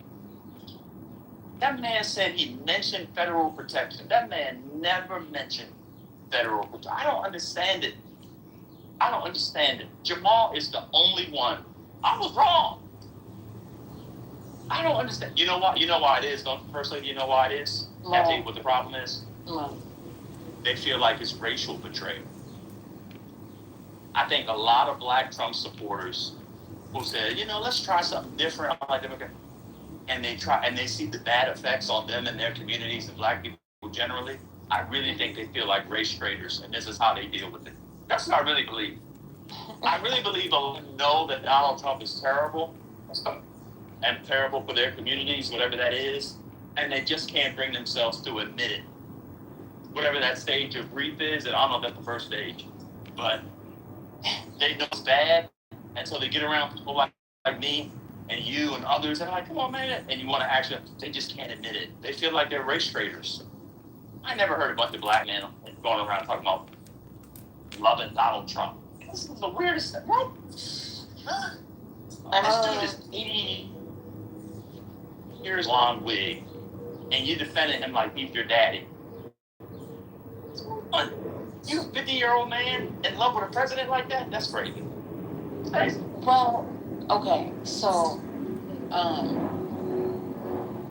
I hear you. Maybe that could be the case for some. I also think that a lot of them grew up telling stories. I tell you. You Some saying of that you these- got a lying habit. Yes. Oh, Yes. Yeah. I'm really, I'm being super 100% honest on how I feel. Yeah, you say Because this a lot.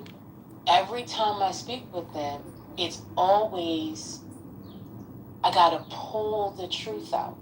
I gotta go here. I gotta go there. The only way I got to get him on track was by asking him about the opponent. I'm asking him, is it a game? And then it was like it started softening him up. And then all of a sudden he's like, oh, well.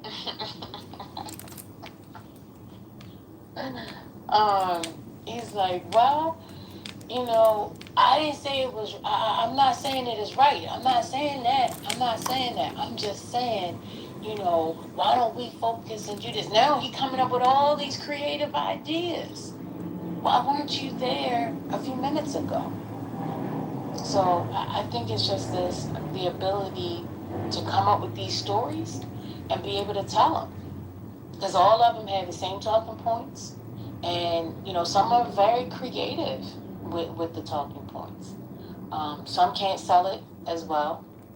But I think, yeah, they didn't get corrected as a child telling stories.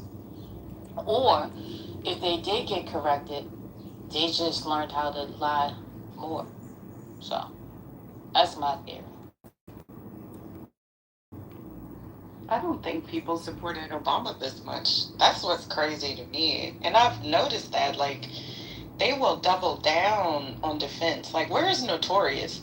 Like, they will just, it's like they are in love with Donald Trump. And I don't understand it. Like, they can't articulate or regurgitate any of his policies, any legislation. You're right, First Lady. It's like they all get the same YouTube channels or Fox News or X. It's a secret download. Right. It's like, but to hear them mimicking white MAGA because they're in this spaces because they're not welcome in white MAGA spaces. That's the crazy part. No, that's not true. I mean, if somebody's calling them the N-word, a lot of them have come in these spaces because we've argued with these people for years on this app. And I'm like, why aren't you I with don't your want to be in a brethren? place where people are calling, that. But, here's the truth coming out. Because I do believe that they created this, let's come together and fight, these Democrats because they are just bad. They're trying to change the world and we don't want that. So they came together, they united under those premises, forgetting that a lot of these people are still racist. So then you're like, okay, well, I can't sit with them because, I still have some kind of dignity. Not all of them. I literally heard some of them sit there and kiki with it and be okay and find ways to continuously fit in. So I think there's something about how, the acceptance of that side means a lot to them. And they also are addicted to the badass about Trump. Trump is badass. I ain't gonna lie to you. I will. Y'all can hate me if you want, but he, the way he talk, all that, they love that. They enjoy it, and that's what the Democrats hate. The Democrats don't like it, So, but these people, they eat it up. They laugh at it. They find it funny. So they like that mom kind of thing. I think that's the feeling that they pop off. So, and because they like that feeling, they'll do and they'll say anything to continuously keep it. That's my rant. I have nothing else. I don't think that Trump is a badass. He is a privileged, wealthy, billionaire white man. There's a dime a dozen. They can like Peter Thiel. They can like the CEO of Apple. They can like. I mean, there's hundreds to choose from. He's a foul mouth, orange, diaper wearing. Like, do you literally look? I was looking. Well, what about Musk? Musk is a racist. Have y'all seen him online railing against James Cameron because Lupita is in Now, if y'all want to see that, if y'all want Christopher to, Nolan. yeah. Oh, thank you, Christopher Nolan. Have y'all seen that shit? Him literally losing his mind because Lupita is in the damn Odyssey movie. Elon Musk is a racist. I do agree. Trump just said it's anti-boule. It's anti-establishment. It's like anti. It's trendy to be pro-Trump first lady. I don't understand, but I don't think that Trump is a badass. I don't. He falls asleep in meetings. I look at the man in his suits. Did y'all like? There is something back there, and I'm not hating on the elderly, right? Because Jesus be offense with incontinence. It could happen to any one of us. We don't know how we're gonna be in those elder years, but my God in heaven, that man, the back of his suit, it hunches up like that. You can literally see it. That man is wearing a diaper. That is a big ass Depends. Okay. And nobody can tell me otherwise. I'm just saying. Okay. I mean, I'm not here to debate you on. Well, that's not a badass if he's wearing a big ass diaper. That was my point. Okay. And But I have some confusion. Your point is well taken, and I'm gonna pass it right to you. People on the chat just The badass part, if you don't think it, then that's fine. For me, and what I think is what I think. I think that he's badass. The fact that I can fall asleep and still have a fucking job on TV, yeah, I'm bad. Hello? Reagan Yeah, had what you gonna do? dementia. Who on check? No, yeah, I'm bad. I can walk around with a diaper and shit myself and still have people respect me. So, again, bad is defined how people perceive it. You know how you perceive it, I perceive it. Right. So far as the people that I'm speaking about, I think it's instant that he's badass. I think they see power in him. I think there's some other people that want to introduce some additional stuff. Go ahead, Ben. Yeah, I know you're mad about that. I just take that out on people. Let me, I gotta back up something you're saying. Lupita Nyong'o is playing Helen of Troy.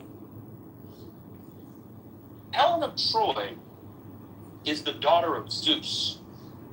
We're just like, we got enough. I'm actually confused. People in the chat were just like, we got enough. I'm confused. I actually am now confused. This is my race line, and I am throwing it away because it's not real. I'm actually confused. USA safe. He is, yeah, it's really silly. It reminds me of the hate about the Little Mermaid.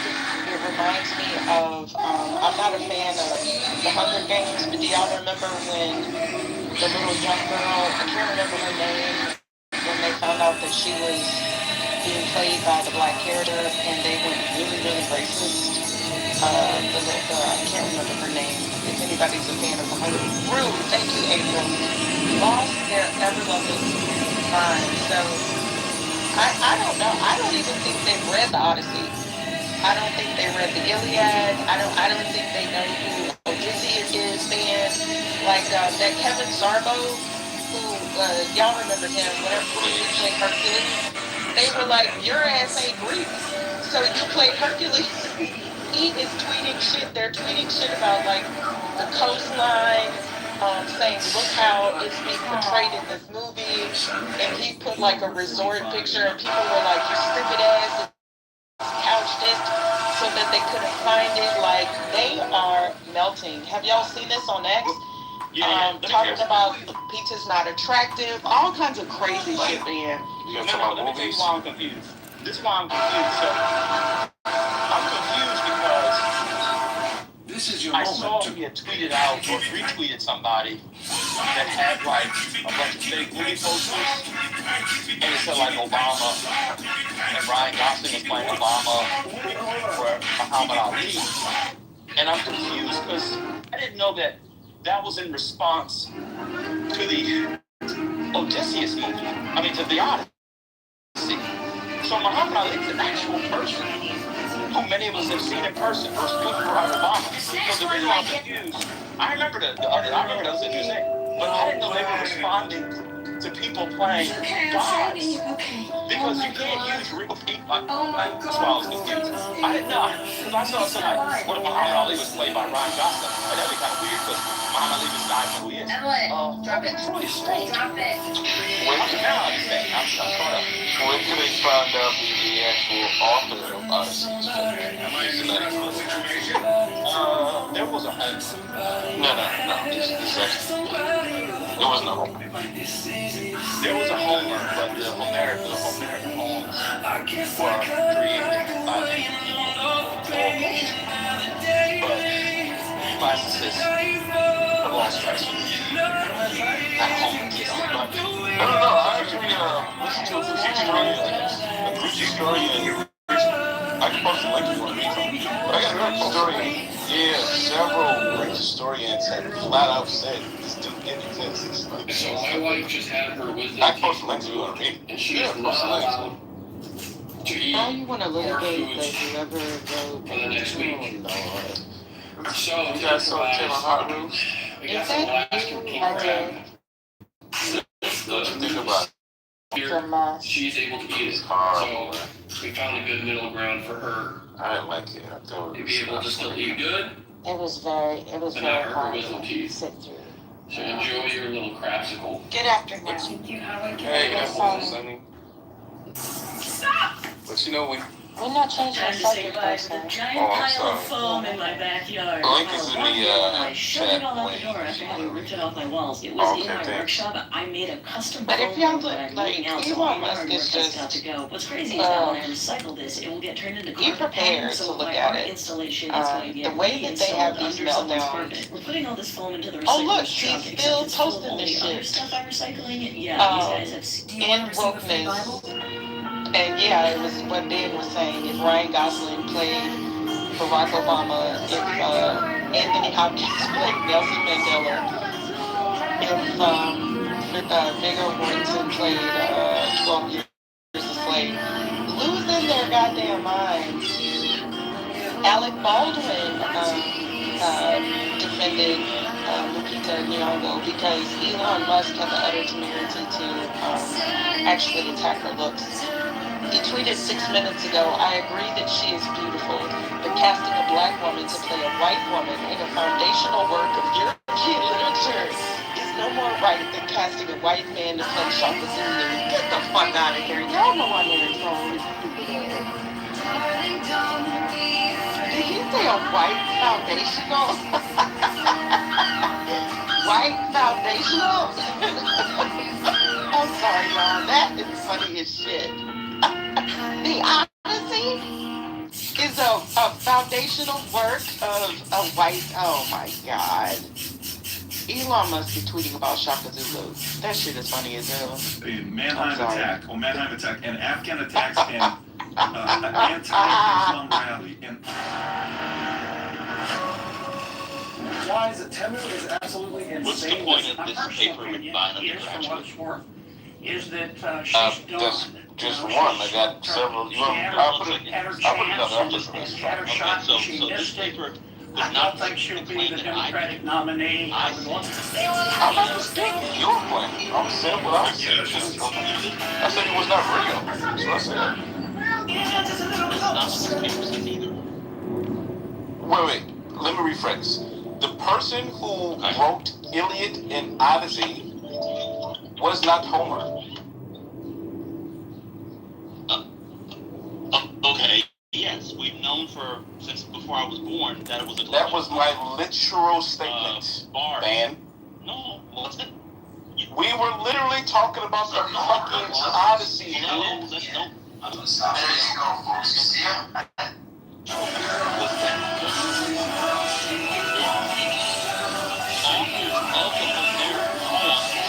Was a collection of Greek bards. However, there was someone called Homer that scholars have found. That's what I said. Your literal statement was Homer didn't. It's fine. We agree. We ultimately agree. That's cool. There was not one single person who wrote the Iliad. That's true. But there was a poet, although an obscure one, who was called Homer, who literally existed. Yeah, Homer. Both cite papers from under. By the way, we can't hear you, man. You keep going in and out. I've read several different papers. This is in a lot of scholarship. And by the way, I actually just there was. I know it is. Hold on, just to be clear, there's several Greek historians. They've been doing a ton of interviews since the Odyssey's been coming out. I don't know if you watched any of them. They all come out and say, "Well, it didn't exist." I don't have to watch them. I go to them. The classics department's in my building. I know them. I don't have to go on YouTube like you. I studied Homer in graduate school. Did you? Okay, then you should know exactly what I'm talking about. What I said was correct. What you said was incorrect, which is fine. We now agree. Wait. What are you saying? I'm saying it's incorrect. You said that Homer literally did not exist. No. Ban. That was That was your first statement. It's No. Ban. Oh my God, bro. The person who they believe wrote the Odyssey, this person did not exist. No one believes that. Don't say no one. People do believe that. No, I'm talking about scholars. We had this girl from Sudan earlier, and she said that their women are getting raped as well. Is a collection of ancient bards. I mean, how long has Castro been in power? Nearly 80 years. However, he's been starving those people for years. And, they made, not the Cuban people, but Castro, when he took over, they made their choice. They cozied up to the Soviets. Obviously, that didn't work out for them, right? I mean, but it got to a point to where they were allowing the Russian to, they didn't successfully do it, but they were going to allow the Russian or the Soviets to station nuclear ballistic missiles in Cuba. Remember the Cuban Missile Crisis? But that was all turned around through some agreements and secret agreements in exchange for Cuba not hosting Russian missiles. We would secretly take our missiles out of Turkey, I believe it was at the time, but it wasn't really well known. But anyway, they cozied up to the Soviets. That didn't work out for them, and then they cozied up to the Venezuelans, who were supplying their only source of oil. Obviously, that's not going so well. Maduro's out of the picture. So they're like, but there's a bunch of children and women and elderly who can't get hospital care because they don't have electricity. There's blackouts everywhere. It's a real shame. What's up, Pepe?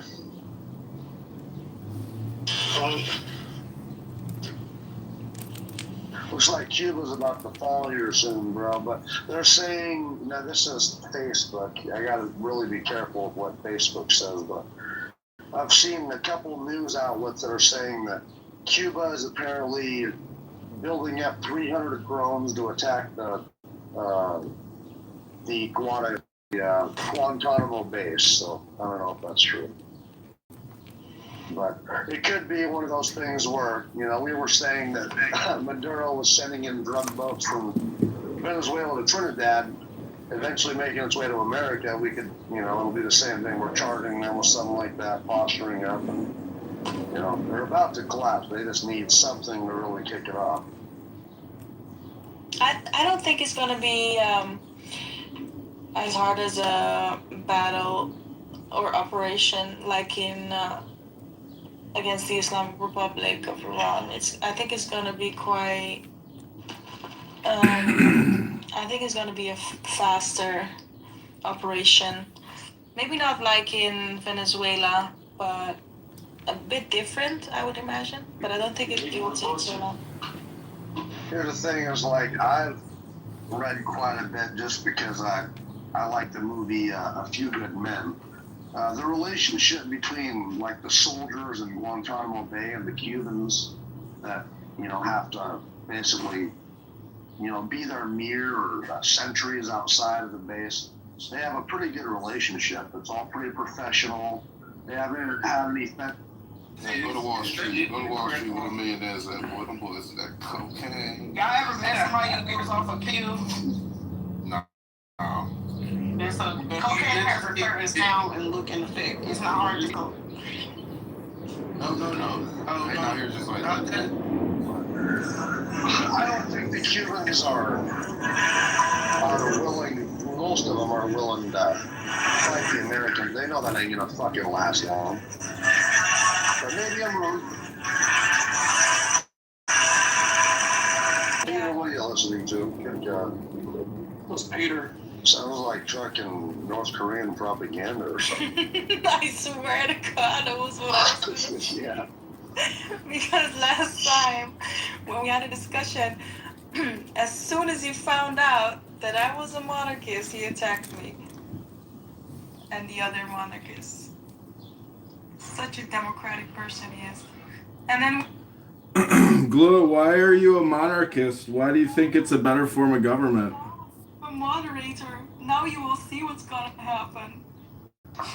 You know what's crazy about Cuba? I think Now it is not possible to be taken. The medal, I just have it on the stage. what's sad about Cuba, though, man, I is don't know that what you're saying. It is Vegas. not possible to be bought by money like premium account. It is something by meritorious factors. I cannot understand what the fuck you're even saying, Bart. I can You never don't quite need catch to Peter understand. saying. You don't need to speak after that. Everybody else understand. People understand.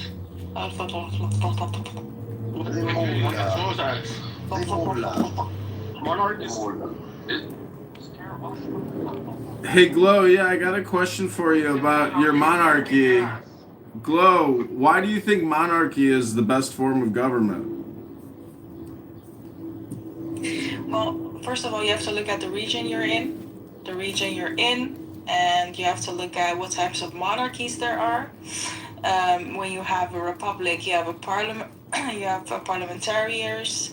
You can have parliamentarians in your republic. You can have parliamentarians in your monarchy. You can have a constitutional monarchy, or either a full-on monarchy. If you look back at before '79, you only had a monarchy and a parliament also, even though it wasn't officially a constitutional monarchy. So, you have to look at the region. Hello. Yeah, have you thought about just having a parliament but not having a king and a queen and a royal family? Doesn't that make more sense than to have a royal family? Hello?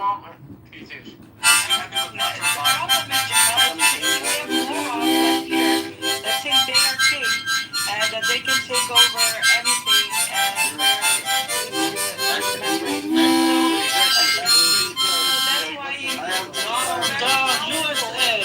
that's why you need someone very powerful to keep people in fucking check.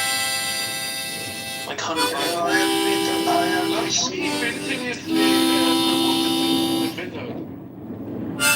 All right.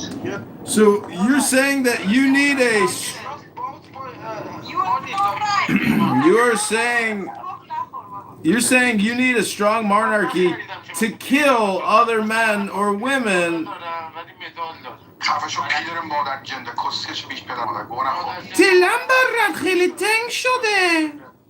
Peter! Now that is a voice I like to hear. Did you hear that? Speak again, please. What was that again? Peter! Excellent. Yes, thank you, man.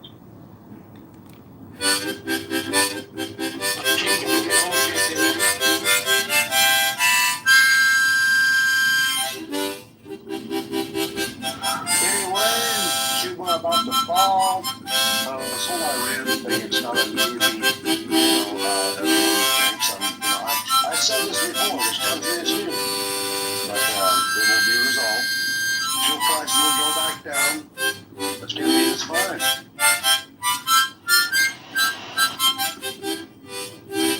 Well, I don't know.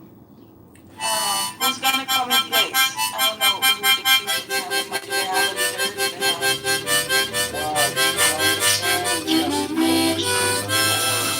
Kind of like Maduro, when Maduro got kicked out as what was it, vice president? I mean, I think a lot of people think that they were too suitable for the Americans for quite a while. That's how I think it was she seems to have embraced, we love America sentiment, pretty happily. So I wouldn't surprise me if she was working with the Americans for a while. So I think someone like that was, there's either going to be a loyalist that we've trained, which doesn't always work out, someone that is in the inside right now that, compared to most of us, wouldn't surprise me. Cuba's not that closed off, compared to other countries. It's pretty close. So I imagine we've had some sort of assets in there for a while. And is there already an opposition that are like in the picture at the moment, or not yet? An opposition? Yeah, for the Cuban government. Like someone in opposition to the Cuban government? Yeah. I don't know. I think like some sort of organized opposition. No, not really. If I'm looking at Cuban government is really good about making people go to jail or disappear if you talk out shit. Like this guy named Big Show, he just was there, and the guy who was exposing the Somali daycare scams and Michigan and Minnesota. He just went to Cuba and literally he went there. He got a press. He went there and his shit was immediately seized by the Cuban government, by the Cuban authorities. And then they had spies watching him the whole time. And he got interrogated by like a 2-star general. And yeah, it was fucked up, man. Like he was interviewing these people and he had to blur their faces. And they were all saying, like, if you release these videos, I'm going to fucking jail. Like, I'll disappear if people see these videos. And there was a woman spy watching him, and there was a Cuban. It was fucked up, man. Cuba's, it'll make these people disappear. And but some people are willing to talk, other people won't. But you got to watch that video. It just released. I mean, like a week ago, and it's eye-opening. Like, these people can't speak out against the government or you will fucking disappear. And like during the Cuban boat crisis, like when he released a bunch of people out of insane asylums and jails and just political opposition, he sent them on boats to go to America in the 1980s and shit. And we a lot of them we granted amnesty, but if they were like convicted murderers, we sent them back to Cuba and he killed them. Like, he murdered all of those people that eventually got sacked. And so, yeah, I mean, Castro is a murderer. Well, I mean, he'll make you disappear. He'll send you to a prison with no fucking air conditioning and in the heat of Cuba, and he'll kill you. He's a crook, bro. It's really fucked up. But the literacy rate is about 98%, which who the fuck cares when you don't have any money or food? It's fucked up. Oh yeah, and it's been like this, I think, for quite a long time. About 80 years. And what's sad is that they have a lot. It was a very prosperous country before and had a lot of sugar cane and stuff, and they were known of making rum. And obviously Cuban cigars and stuff, and it was a destination people wanted to go. In fact, the mafia, that was what Vegas was supposed to be. They didn't want to set Vegas up in a fucking desert with no water. It was supposed to be Cuba, and it was going to be cool. Like, my grandparents are conservative, religious people, and they say this was a lot better when the mafia ran it in the 60s and 70s. It was cheaper, it was safer, it was cleaner, more affordable. That was what Cuba was supposed to be. It was supposed to be a vacation destination, and those people were going to be doing well, only 90 miles away from Florida, in a great place. It shouldn't have happened this way. You know what I'm saying? But that's what communism gets you, dude. And then they just steal from these people. That communism is a fucking lie, and they'll even say it on there.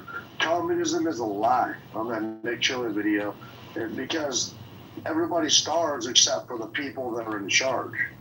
Exactly. It's a fucking shame, man. The regular people are just equally broke. Yep.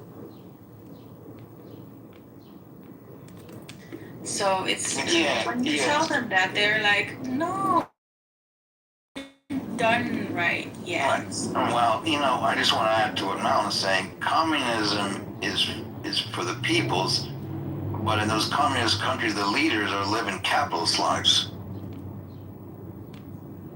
Exactly. Yeah. Yeah.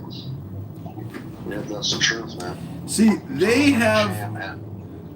pure capitalism is really what America was founded on, and we've gone so far away from that because the separation of church and state and the separation of government or state and economics, now that is where we can really all thrive because the government 9 out of 10 times makes bad decisions on behalf of we the people.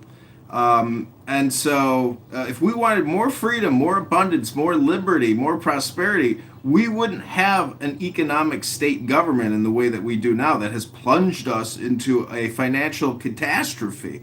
Imagine instead of 40 trillion down the hole for Medicare, Medicaid, and the military industrial complex, we were all to just issue ourselves checks for $400,000 20 years ago.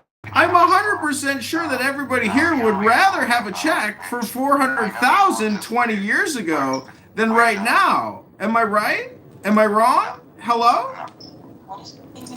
No, he just, you just gotta let him go. What am I even talking about? What do you think I even just said? Hello? You don't speak English. All right, so John, the richest country in the history of civilization, the richest country even currently, is the United States of America. It has the highest GDP. And second place is China, and the difference between the two are trillions, not billions, 10 plus trillions. So it's a testament to how successful the capital, even with its flaws. 40 trillion in debt? 40 trillion in debt? But it still has the highest GDP. The country's bankrupt. And it's the second GDP and the third GDP. You need to Sam. Go ahead. You want to be The point that he's trying to make is while we have the highest GDP, the allocation of resources in individuals that contribute to that GDP are otherwise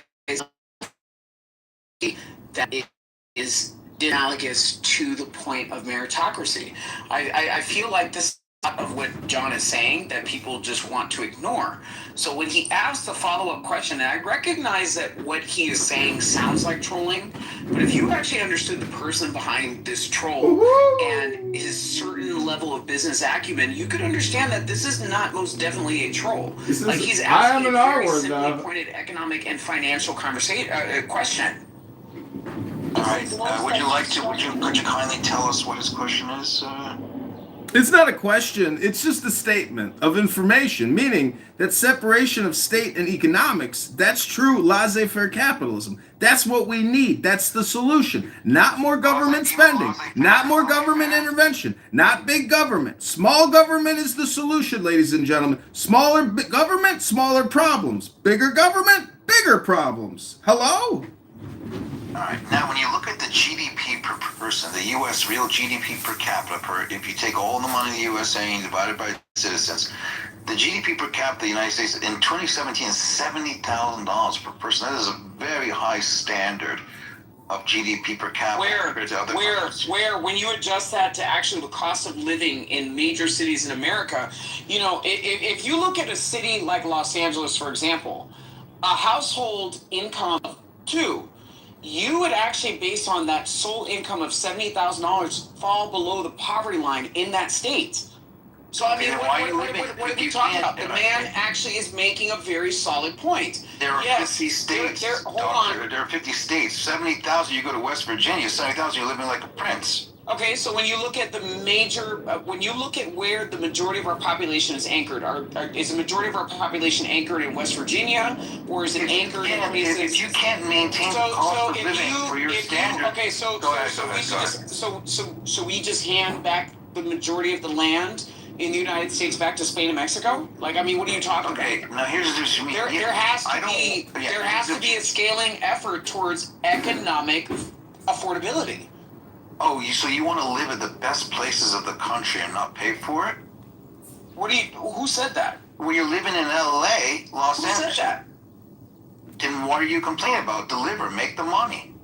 Cover your expenses. I'm not complaining about the cost of I'm not complaining about the cost of living. You just did. His point is, again, people's perception in how we are engaging in capitalism, not taking into consideration the regulation that hinders, right, the fruits and the gains of what capitalism was intended for at the inception of this country is no longer possible due to overregulation. That is what he is saying. John, am I wrong? Is that not what you're saying? Like, I mean, it's crazy. You lost everybody. You went gobbledygook. It's crazy to, well, maybe you just simply don't understand. No, you want to make your money. Maybe you just don't understand basic economics. Dude, I don't live in LA. I live in Jersey. I'm a multimillionaire. I can live in LA. But I choose not to because of the high cost of living. So you need to figure out. So you're a multimillionaire that lives in New Jersey as a multimillionaire, which again, if you look at the actual economics behind the numbers in the cost of living between New Jersey and Los Angeles, if you're not able to afford to live in Los Angeles, so you're struggling in New Jersey. So I don't care what you want to say. I don't care what you want to say. I'm using my money wisely. You want to live a sweet LA life. You've got your gay community. You want the sun. You want the restaurants. You want the nightlife. Pay for it, dude. Isn't that the American dream? Pay for it. Isn't that the American dream? Put your money on the table and pay for it. Isn't that the American dream? So what you're asking for is feudalism. If you can't afford it. So what you're asking for is feudalism. And this is why you need to listen to what Kitover is actually saying. What you actually need to listen to. Okay. But you want me to pay for it. So what you actually need to listen to is what Kitover is saying, because what you are asking for is a feudalistic society. And the economic aims behind what Kitover is fighting against is moving us away from a feudalistic society into a capitalistic society. So let me just. You simply do not understand economics. You simply do not understand economics. Go to Iowa, Montana. Ladies and gentlemen, everyone understands economics because everyone knows how to buy low and sell high. It's not a complicated question, but let me just read to you what Ayn Rand wrote in her book, Virtues of Selfishness. She wrote, "When I say capitalism, I mean a full, pure, uncontrolled, unregulated, laissez-faire capitalism with a separation of state and economics in the same way and for the same reasons as the separation of state and church. A pure system of capitalism has never yet existed. Not even in America. Various degrees of government control have been undercutting and distorting it from the start. Capitalism is not the system of the past. It is the system of the future, if mankind in America is to have a future." Oh, you're quoting Ayn Rand? She's the ultimate capitalist, dude. She wouldn't tolerate any this nonsense that Doctor's saying. She's the ultimate fiercest capitalist. She doesn't even believe in altruism.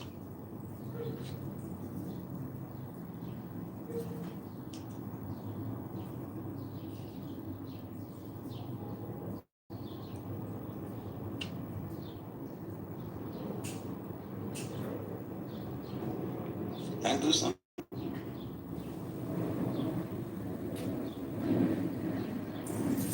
I wholeheartedly agree with Ayn Rand. See, to say that she doesn't even believe in altruism, what she actually does when she says... She doesn't. She doesn't believe in altruism. She says... I get it. But Sam, the question is, what's the best economic model for maximum productivity, maximum abundance, and maximum equity? So when I ask a girl on Hinge to go out on a date with me, and she says, before I go out on a date with me, you have to tell me your politics. If my response is economics and equity, she says, you have to explain more. And then I say, bitch, what more is there than economics and equity? So, Sam, what's your problem? Are you not having a good day? I'm not having a good day. Dude, I posted in the chat, here are the ranks of the top GDPs in the world. United States at 30 trillion. Number 2, China at 19 trillion. Germany, 5 trillion. Japan, 4 trillion. The United States is number 1 at 30 trillion, like 10, 11 trillion more than China. The proof is right there in the numbers. United States, baby, all the way. I thought the proof was in the pudding. No, that's different.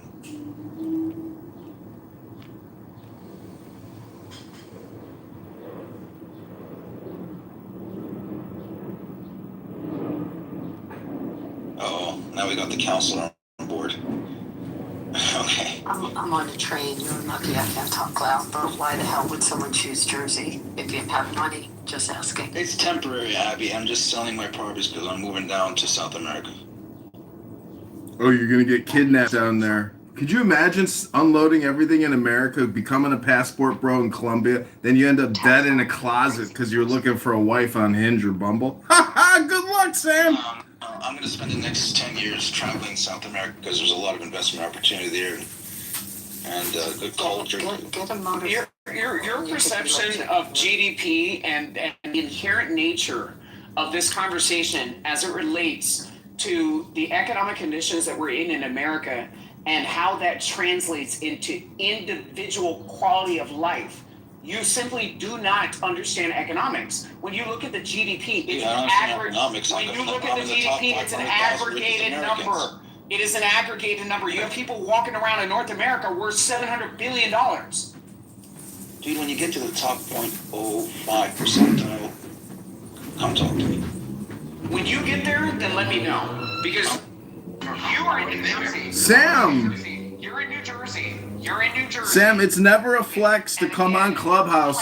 I'm rich. I'm rich too. Yeah, it's never a flex to come on Clubhouse and say I'm rich and you're not. Ha ha. Like that just that can't possibly make you feel better inside, right? What do you do? How did you make your money? I did check you. How did I make my money? Yeah, how did you make your money? Medicine. There are ways you can make your money. If you put in your time, you become a doctor, a lawyer, you can make 6 figures. But if you put in your extra time, you can learn investment. If you're making just 6 figures, you're not in the top 0.5% percentile of the country. Then you can. So this is what I'm talking about. You don't understand economics, and you definitely don't understand, simple basic numbers. And I'm questioning, do you even have... I'm not the one. Wait, Dr. Adams. I used 7 or 8 figures with your mother last Gentlemen, let's just ask, gentlemen, please, gentlemen, let's just ask Sam a quick diagnostic question. Sam, what is 600 times 300?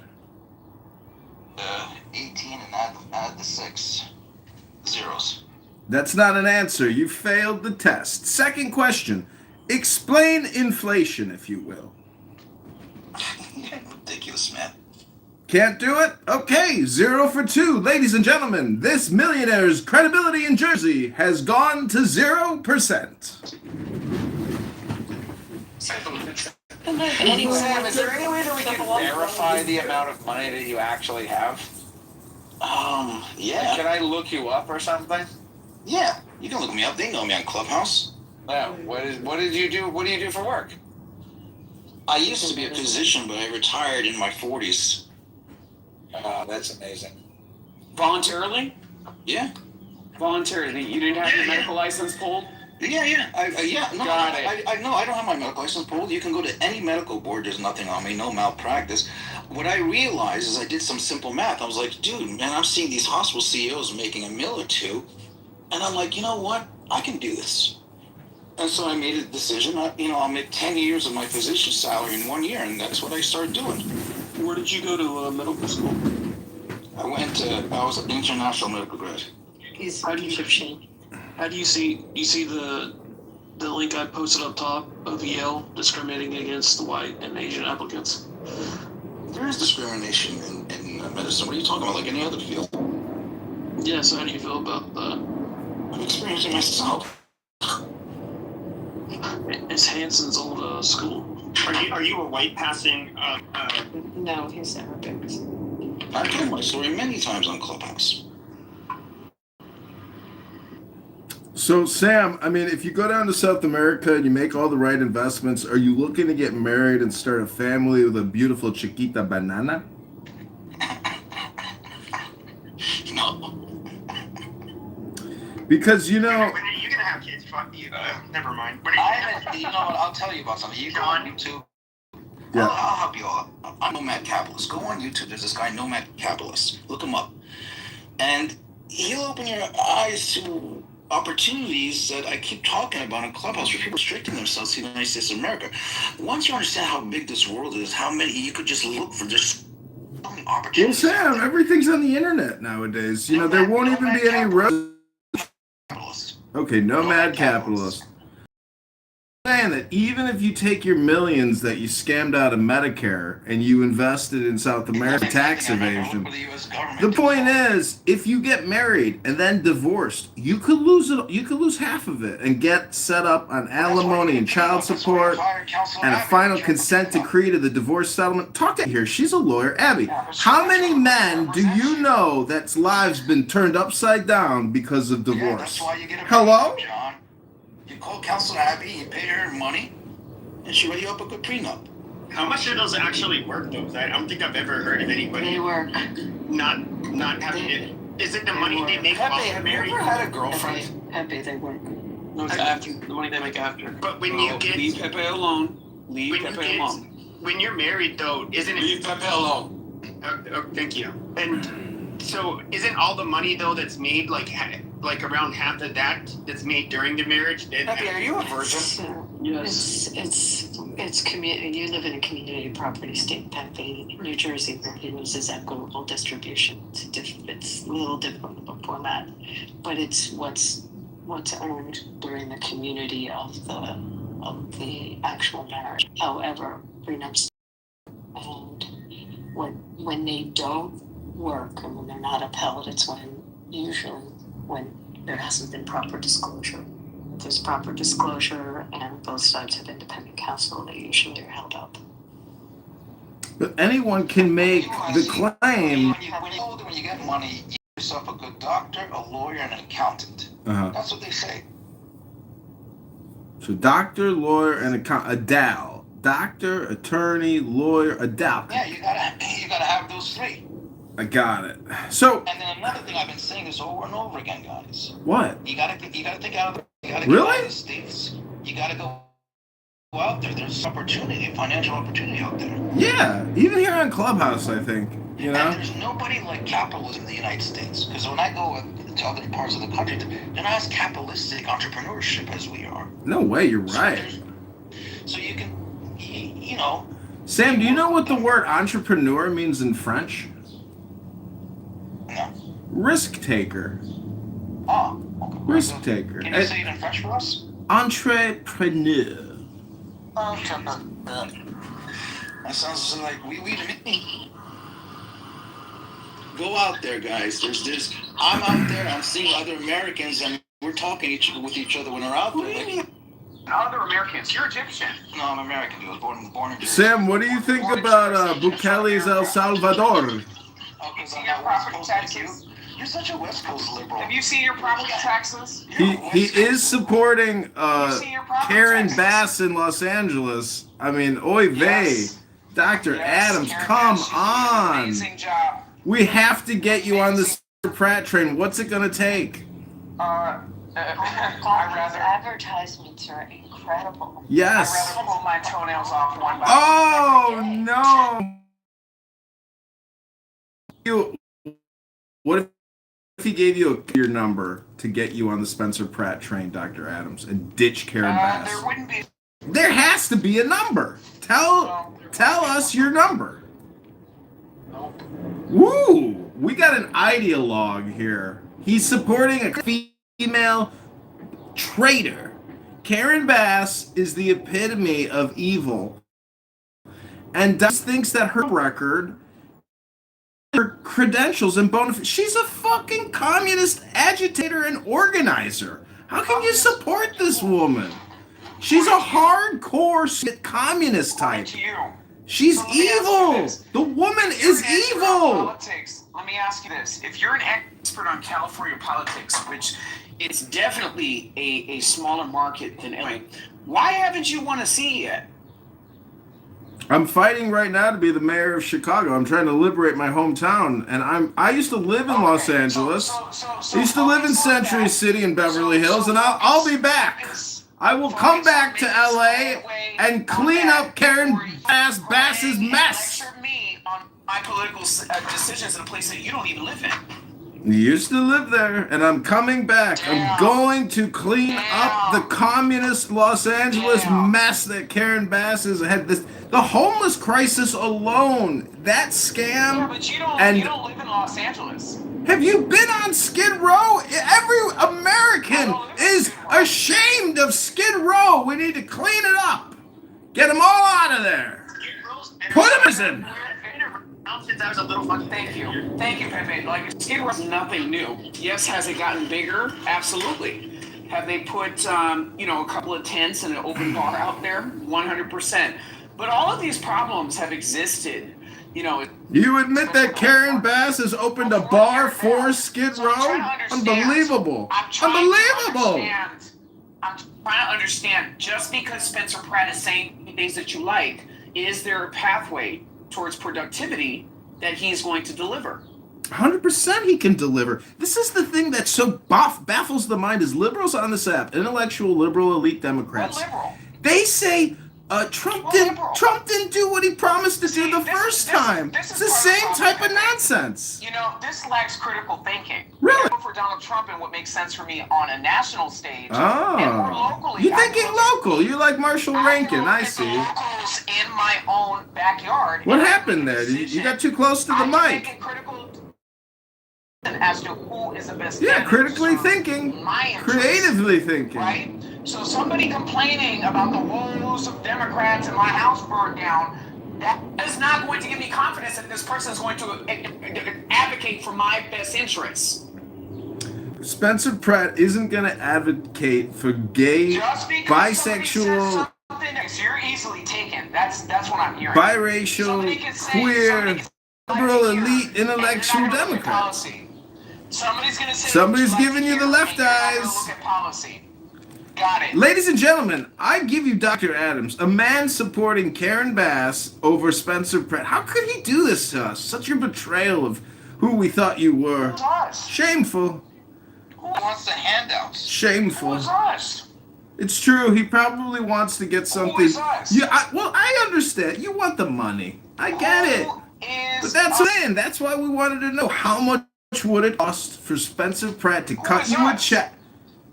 The consensus. The people.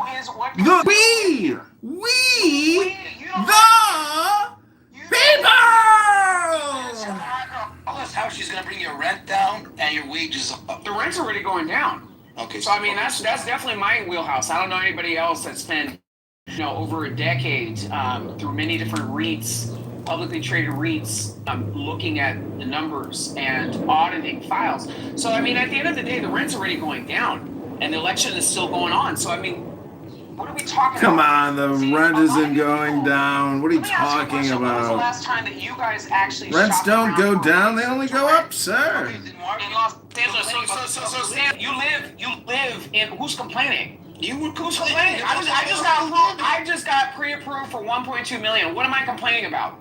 All right, there you go. Okay, so what am I complaining about?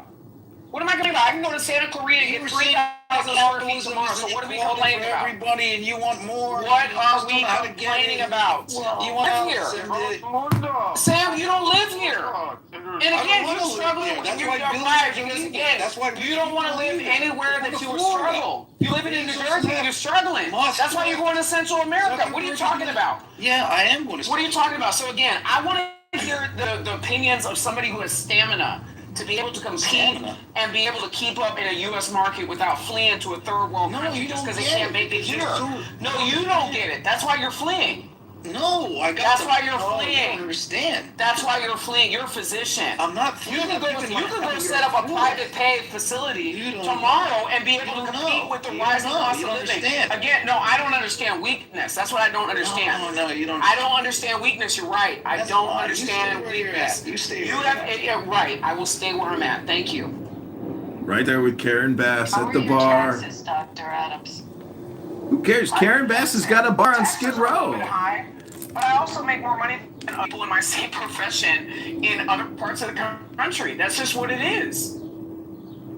Why are they fleeing over the border into Nevada like every month? Yeah, they're coming into Arizona. We're really sick of the Californians coming here. Same thing. Pepe has the same thing. And we have no tax. They're just fleeing despotism, I can't speak seeking liberty, towards failure. seeking If somebody freedom, is leaving a place because they have seeking joy, in that place, I can't speak for them. Well, no, but it is. seeking property tax relief. Well, but there's plenty.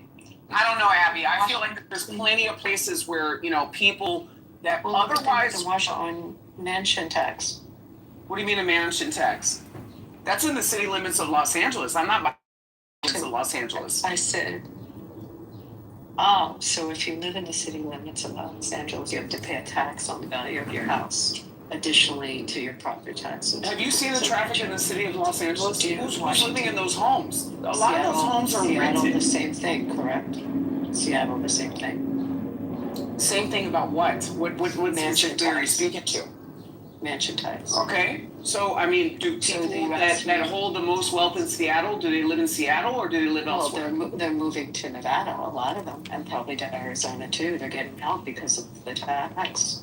That's what's happening with the Californians. So Mercer Island and Medina, Washington, those were not always enclaves for people that held the most wealth in those areas to otherwise move to get out of the city?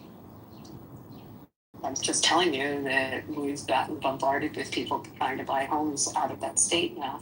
Same with California.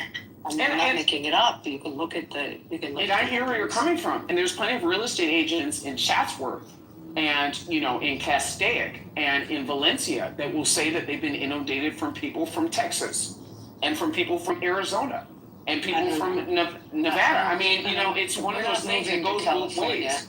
We're not domiciled. I'm the gambling thing.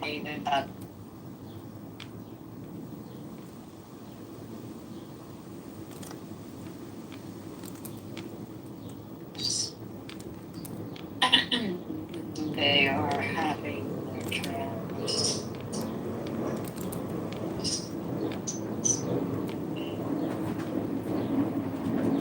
Can't hear you, Abby. You're in the Matrix. I just want to let everybody know that. Okay, so that wasn't me. I thought it was the wind. Spencer just want to feel safe again. Is it so wrong for Americans just to want to feel safe again, not to feel the victim of an ankle monitor and a no cash bail system and sucker punches in the 50 times, get released, back on the street again, committing another crime? That's reality. But I don't have rates in the Palisades. I don't have a problem with the bail reform, because all bail is meant to do is to make sure that you come back to court and you're not allowed to commit crimes while you're out on pre-release. The problem is, though, is that the bail reform ended up being people to just go in and out, in and out, in and out. And so then you have repeat offenders. That's the part that I think is absolute bullshit. Yep. And they go out and they kill again. The guy that lit the girl on the train on fire here in Chicago, burned her to almost to death, severely burned the rest of her life, destroyed her body. Back out on the street. Guy killed a cop in the hospital. Back out on the street. Guy knifed a woman on the train. Back out on the street. Los Angeles? Chicago. Oh, okay. So let's talk about Nancy Guthrie. How's Nancy Guthrie doing? Pepe, you want to talk about Nancy Guthrie? That's not a random act of violence. That was we don't know. We don't know. We don't know. And again, the mayor of the city where Nancy Guthrie. What do you mean we don't know? If you're gonna hold somebody for ransom, you're gonna pick the target. For ransom, we don't know that she's being held for ransom. We know that a bunch of internet trolls heard the media story and the attention that it's getting, and they made some comments, just like you made comments on the internet. I mean, I would say Arizona's kind of different. Like, to be a victim of a crime generally, it's generally criminals that are committing crimes against each other. I mean, yes, some people have their homes broken into or their cars. That kind of shit will happen anywhere. We kind of had to deal with the cartel because you have the drug cartels and everything. Well, where do you have old ladies? Hold on, dude. In Los Angeles. Hold on. You have, like the drug cartels, particularly like 4-wheel trucks. And so, yes, they constantly steal them from here in the States. it's not necessarily a homegrown problem, though. And you say, well, why don't they do it in California? I don't know why they would or wouldn't do it. But we have a pretty long border with Mexico, and it's a lot easier to get into Mexico than to come in. We have a whole entire coast. Like, what are you talking about? We have a whole entire coast, Pepe. Laguna Beach, there's people in rafts that literally wash up on shore behind people's homes. Like, what are we talking about? Yeah, you don't put a truck on a raft. I mean, you could, depending on the capabilities of the raft. I mean, we don't know. We don't know. I mean, these coyotes, I mean, you can only speak to this because you are Mexican. I mean, we know how much Mexico spends on sending people and product over the border. So we don't know what type of capabilities they have. Mexico does what? Well, I don't know. I can't speak to that. You're Mexican, so I'm not. I'm not Mexican. I'll just troll people and say I'm Mexican. Because everybody called me Mexican for years on here. No, we... Credit of half the rules. Mexico is... Who the fuck is this? It's Peter. You know about who Peter is? Like, who the fuck is this?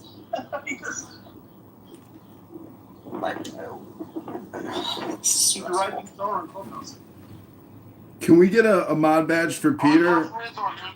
Can we get a mod badge for Peter, please? Can you mod Peter, please? English proficiency. Do you? Do you know, young man? You don't have my dad. I have my dad. Listen, ladies and gentlemen, I just want to remind everyone here right now that Dr. Adams here, a supposed conservative Republican, is supporting Karen Bass. He's talking about the medal. He just got the Carver medal on his profile. He said, "You don't have medal. I have medal."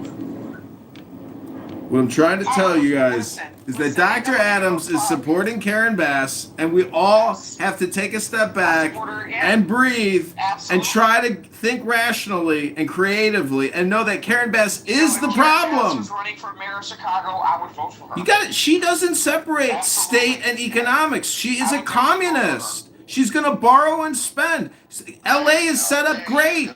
Every taxpayer only owes $1,500 in LA. In Chicago, we owe $50,000 to our local government. $50,000. Our city is totally debt-ridden. It's completely bankrupt. Los Angeles is in a great financial position.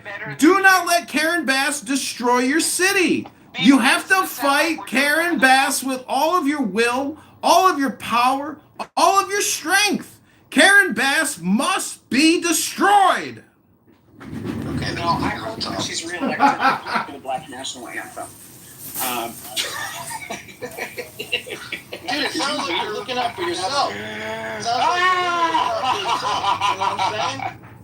You know what I'm saying? You want that cost of living improved. You want a racial identity too. I mean, what's wrong with you? That's not. This is so.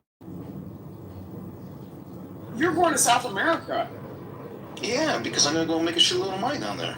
Right, and you're not going to be paying American There's a lot of taxes homes down there too. I mean, you're not going to be paying American taxes, are you? I'm not going to be paying state. I'll be paying federal. You know how much cheaper it is? Do you know how many more women there are and how cheap they are to date in Latin America? So Pepe, let me ask you a question. You're in a place where you're not even being a hater, and I'm not also trying to sound weird. You're a very attractive person. So why is it, and you know what, I'm going to give a 2-for-1. Are you, Beaver? So are you.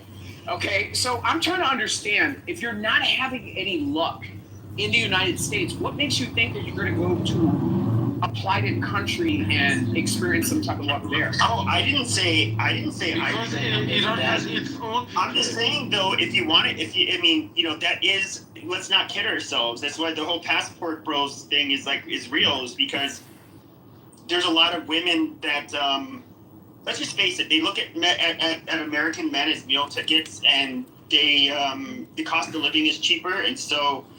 But that's not true anymore. That is their goal. Pepe, listen. It's going to be easy. But listen to the men like Sam, okay? And Sam is a physician.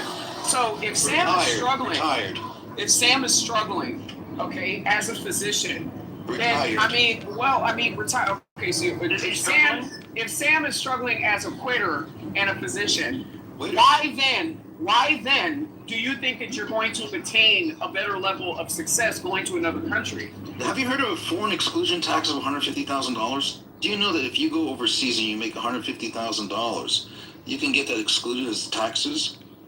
Well, you can live in Puerto Rico and pay no income tax in Puerto Rico. That's true. If you're a trader, that's right. You don't have to pay even capital gains. That you can get the date rape drug over the counter in Mexico. Oh boy, here we go. See, Dr. Adams, you know. John, you see what you did? Oh, El Normo's here. We got Normo coming up in here. Said that. For the purpose of AI transfer, Pepe said that. Pepe, nice try, Pepe. I know you're Mexican. Rohypnol's actually really cheap drug too. Rohypnol, isn't that Quaaludes? No, that's roofies. So as we can tell, Pepe is gifted with love language and love bombing and love poetry. Pepe, what's your... My love language is Rohypnol, chlorophyll, that kind of stuff. Pepe, what's your go-to pickup line in the bar if you were to approach a woman at the bar? It's have the sip. Is that your drink? Pepe Cosby. Pepe, have you thought of taking your fame on social media and maybe turning that into a Jello endorsement? Or what endorsement? A Jello endorsement. Well, Dr. Adams, are you going to take your fame and support Karen Bass publicly? Publicly supporting Karen Bass? Yes, absolutely. Let me look at your Instagram to confirm. Please hold. I don't think you can see my Instagram. You're blocked.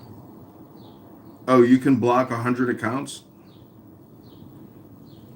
You're blocked. Well, you're not a trader if you move to Puerto Rico. Puerto Rico is the United States. No, I'm sorry. When you move to Puerto Rico and you identify, you register as IRS as a professional trader, meaning stocks and trading. Oh, a trader. Yeah, that. Not a traitor. A trader. Yeah. You can be a doctor. You know that. No, you get tax exemptions. You don't even have to pay on some of the gains. That's what I'm saying. Yeah. Oh no, if I went to because my friends just moved there. Well, that's right. Yeah, that's right. There are people doing that. My New Yorker friends who are in real estate. Yeah, those are nomad capitalists. They're seeking opportunities around where they can get the best ROI on their money, on themselves, on what they're doing. Well, he left L.A. There's two brothers. One of them left L.A. that had a beautiful place above Bel Air, whatever you call that hill above Bel Air, Dr. Adams, above the Bel Air Hotel, right up that street, whatever that is, I forget the name of it. Beautiful mansion, they sold it. And his brother bought a chateau in the Cotswolds in England during the pandemic. But then when the Labour government came in England, they just spiked up they wanted to charge him more taxes than he was making in income. Well, the Labour Party is a Democrat party in the United States. That's a party doctors promoted. To the left even of that. Although our Democrat is lurching to the left. Lurching? They're already far hard left. They want to spend trillions of dollars on Green New Deals, which is just spending scams. They're not letting that go. AOC and the Green Movement and these climatologists. Back the green scam. Honey, AOC's positioning herself to run for president. She was just at University of Chicago. She's in the media nonstop creating propaganda pieces of her giggling and smiling like she's going to be our new mother and savior of America. She is one of the most dangerous people alive today. And one of the prettiest. Well, that's part of the danger. But she kind of looks like a camel. She kind of looks like a camel. She's hot. Come on. She's a hot, beautiful Latina. Come on. Well, she's a hardcore fraud.